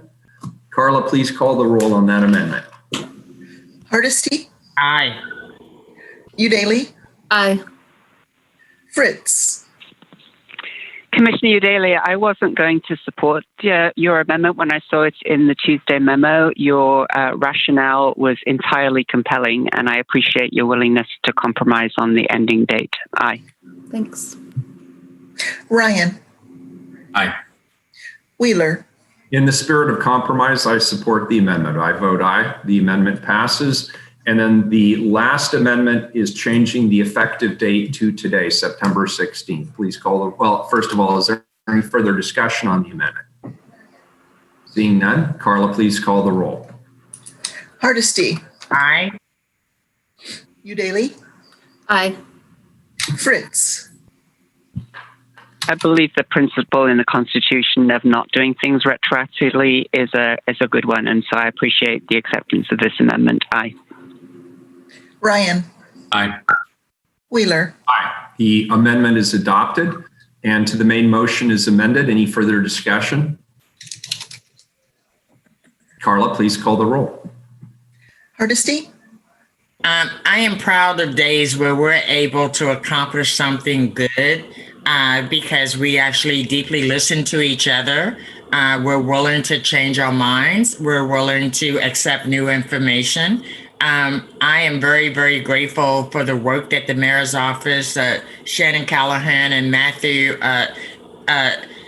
Matthew, how do you say your last name? That's Schaubold. Say one more time. Schaubold. Tesh Trouble. It's probably as close as I could possibly be at the moment. I will practice so that the next time you come in front of the council, I will promise you I will know how to say your last name. I want to thank you all for the work that you did. I know that you worked very quickly to get this to the city council. I am proud of this work, this vote today, and I'm proud of the work that was done to get us to this point. Clearly, our community is struggling. Our community is in crises. Our community is in financial devastating situations. And it's going to require all of us to give up something in order to make sure that all of us have the opportunity to come out of this pandemic. Come out of this pandemic with a vision about where we're moving without displacing so many of our community members. I thank you all. I vote aye. Daly? Well, I want to thank the mayor and the Portland Housing Bureau for proposing the ordinance we're voting on today. Although I have been advocating for a rent freeze at the state level, and this is not a rent freeze, my team was a little bit vexed that you thought of it first. But I'm glad that the RELO ordinance can be of assistance to us today. We all know it is crucial for us to support far-reaching protections for renters, that any rent increase during COVID can displace renters who are already on the brink, and that additional displacement will have a devastating impact on our community's public health and resiliency. So I want to thank my senior policy advisor, Hannah Holloway, as well as Koya Crespin, regional organizer for the Community Alliance of Tenants, for their work on my amendments, as well as Andreas Oswell for working with council offices and bureaus to put it forward. And as I said, during the relocation ordinance hearing in 2017, half our residents are renters, half of renters are cost burdened by rent, and half of those renters, approximately 75,000 people, live in households that are spending over 50% of their income on housing. These households are being forced to choose between paying rent and paying the heating bill, paying rent and paying for vital medical care, paying rent and paying the grocery bill. This is unsustainable, it's unacceptable, and none of the good people of Portland, renters, homeowners, or landlords, should be willing to sit idly by and let this crisis continue unchecked. These words, unfortunately, remain true and fairly accurate, despite all our efforts to alleviate the housing crisis. And in 2020, the forced choices renters must make are exponentially more difficult. Portland renters need to know that their city will protect them no matter how long this emergency lasts. Today's ordinance is a step toward greater housing stability in our community, and I'm proud that we're adopting the relocation ordinance to help more Portlanders stay in their homes throughout the COVID crisis. I vote aye. Fritz? Commissioner Daly, I particularly appreciate your public acknowledgement that this initiative came from the mayor's office. If you believe social media and some in the mainstream media, the mayor had, there's a lot of opposition, let's put it that way, or a lot of rhetoric that we're reading, which is entirely, in my opinion, invalid. And so I appreciate Mayor Wheeler for thinking of this and for proposing it. We know that that is then going to get you into trouble with a different set of people. And I appreciate your courage in wanting to do the right thing on so many different issues, that you are striving to find the right thing, including listening to all sides. And that is commendable. That's what we need in a mayor.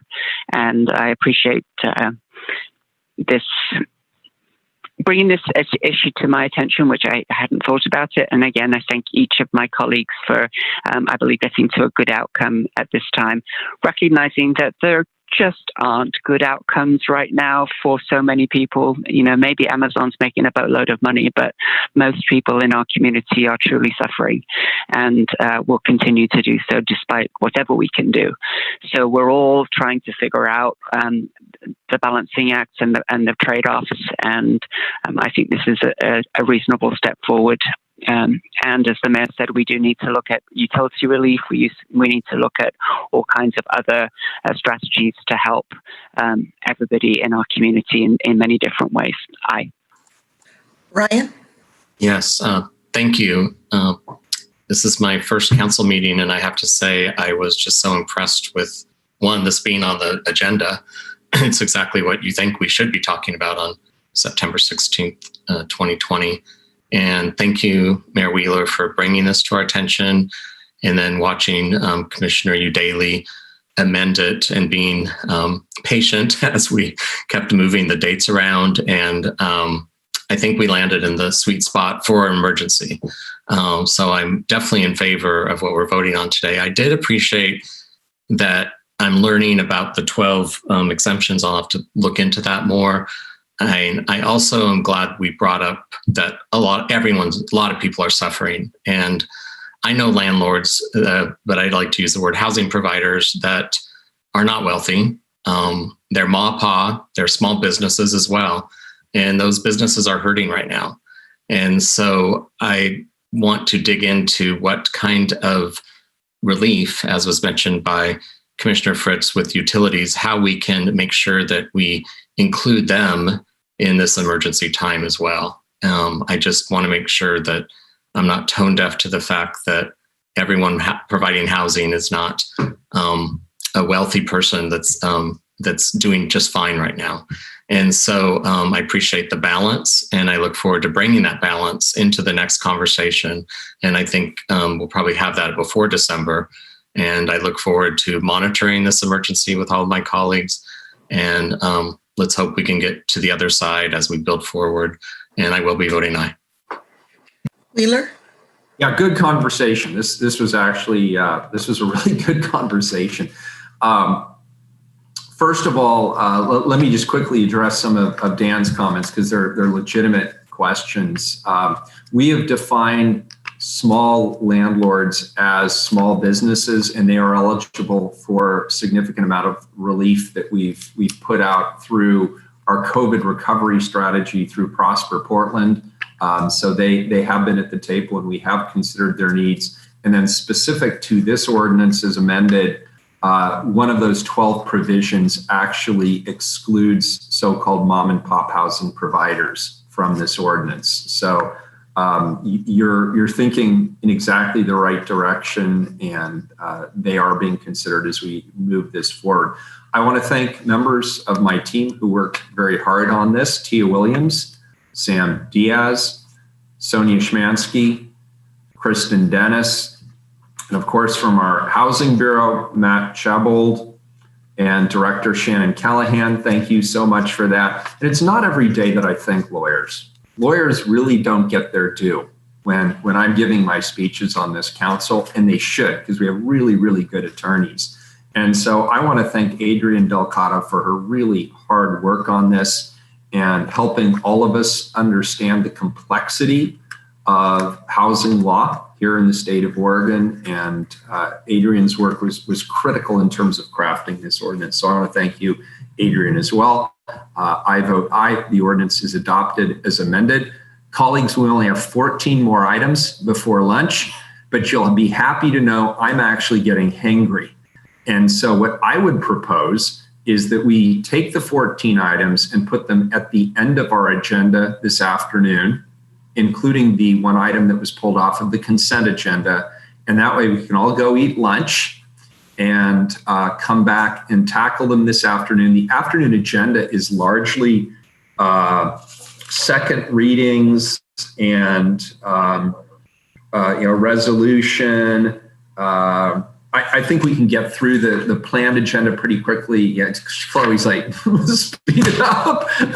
This is what happens when I don't eat. Wrap it up. So with that, we'll move everything to the end of the agenda. We are adjourned. See you in 45 minutes. Bye. I thought you were kidding. 14 items. Good Lord. Bye, everybody.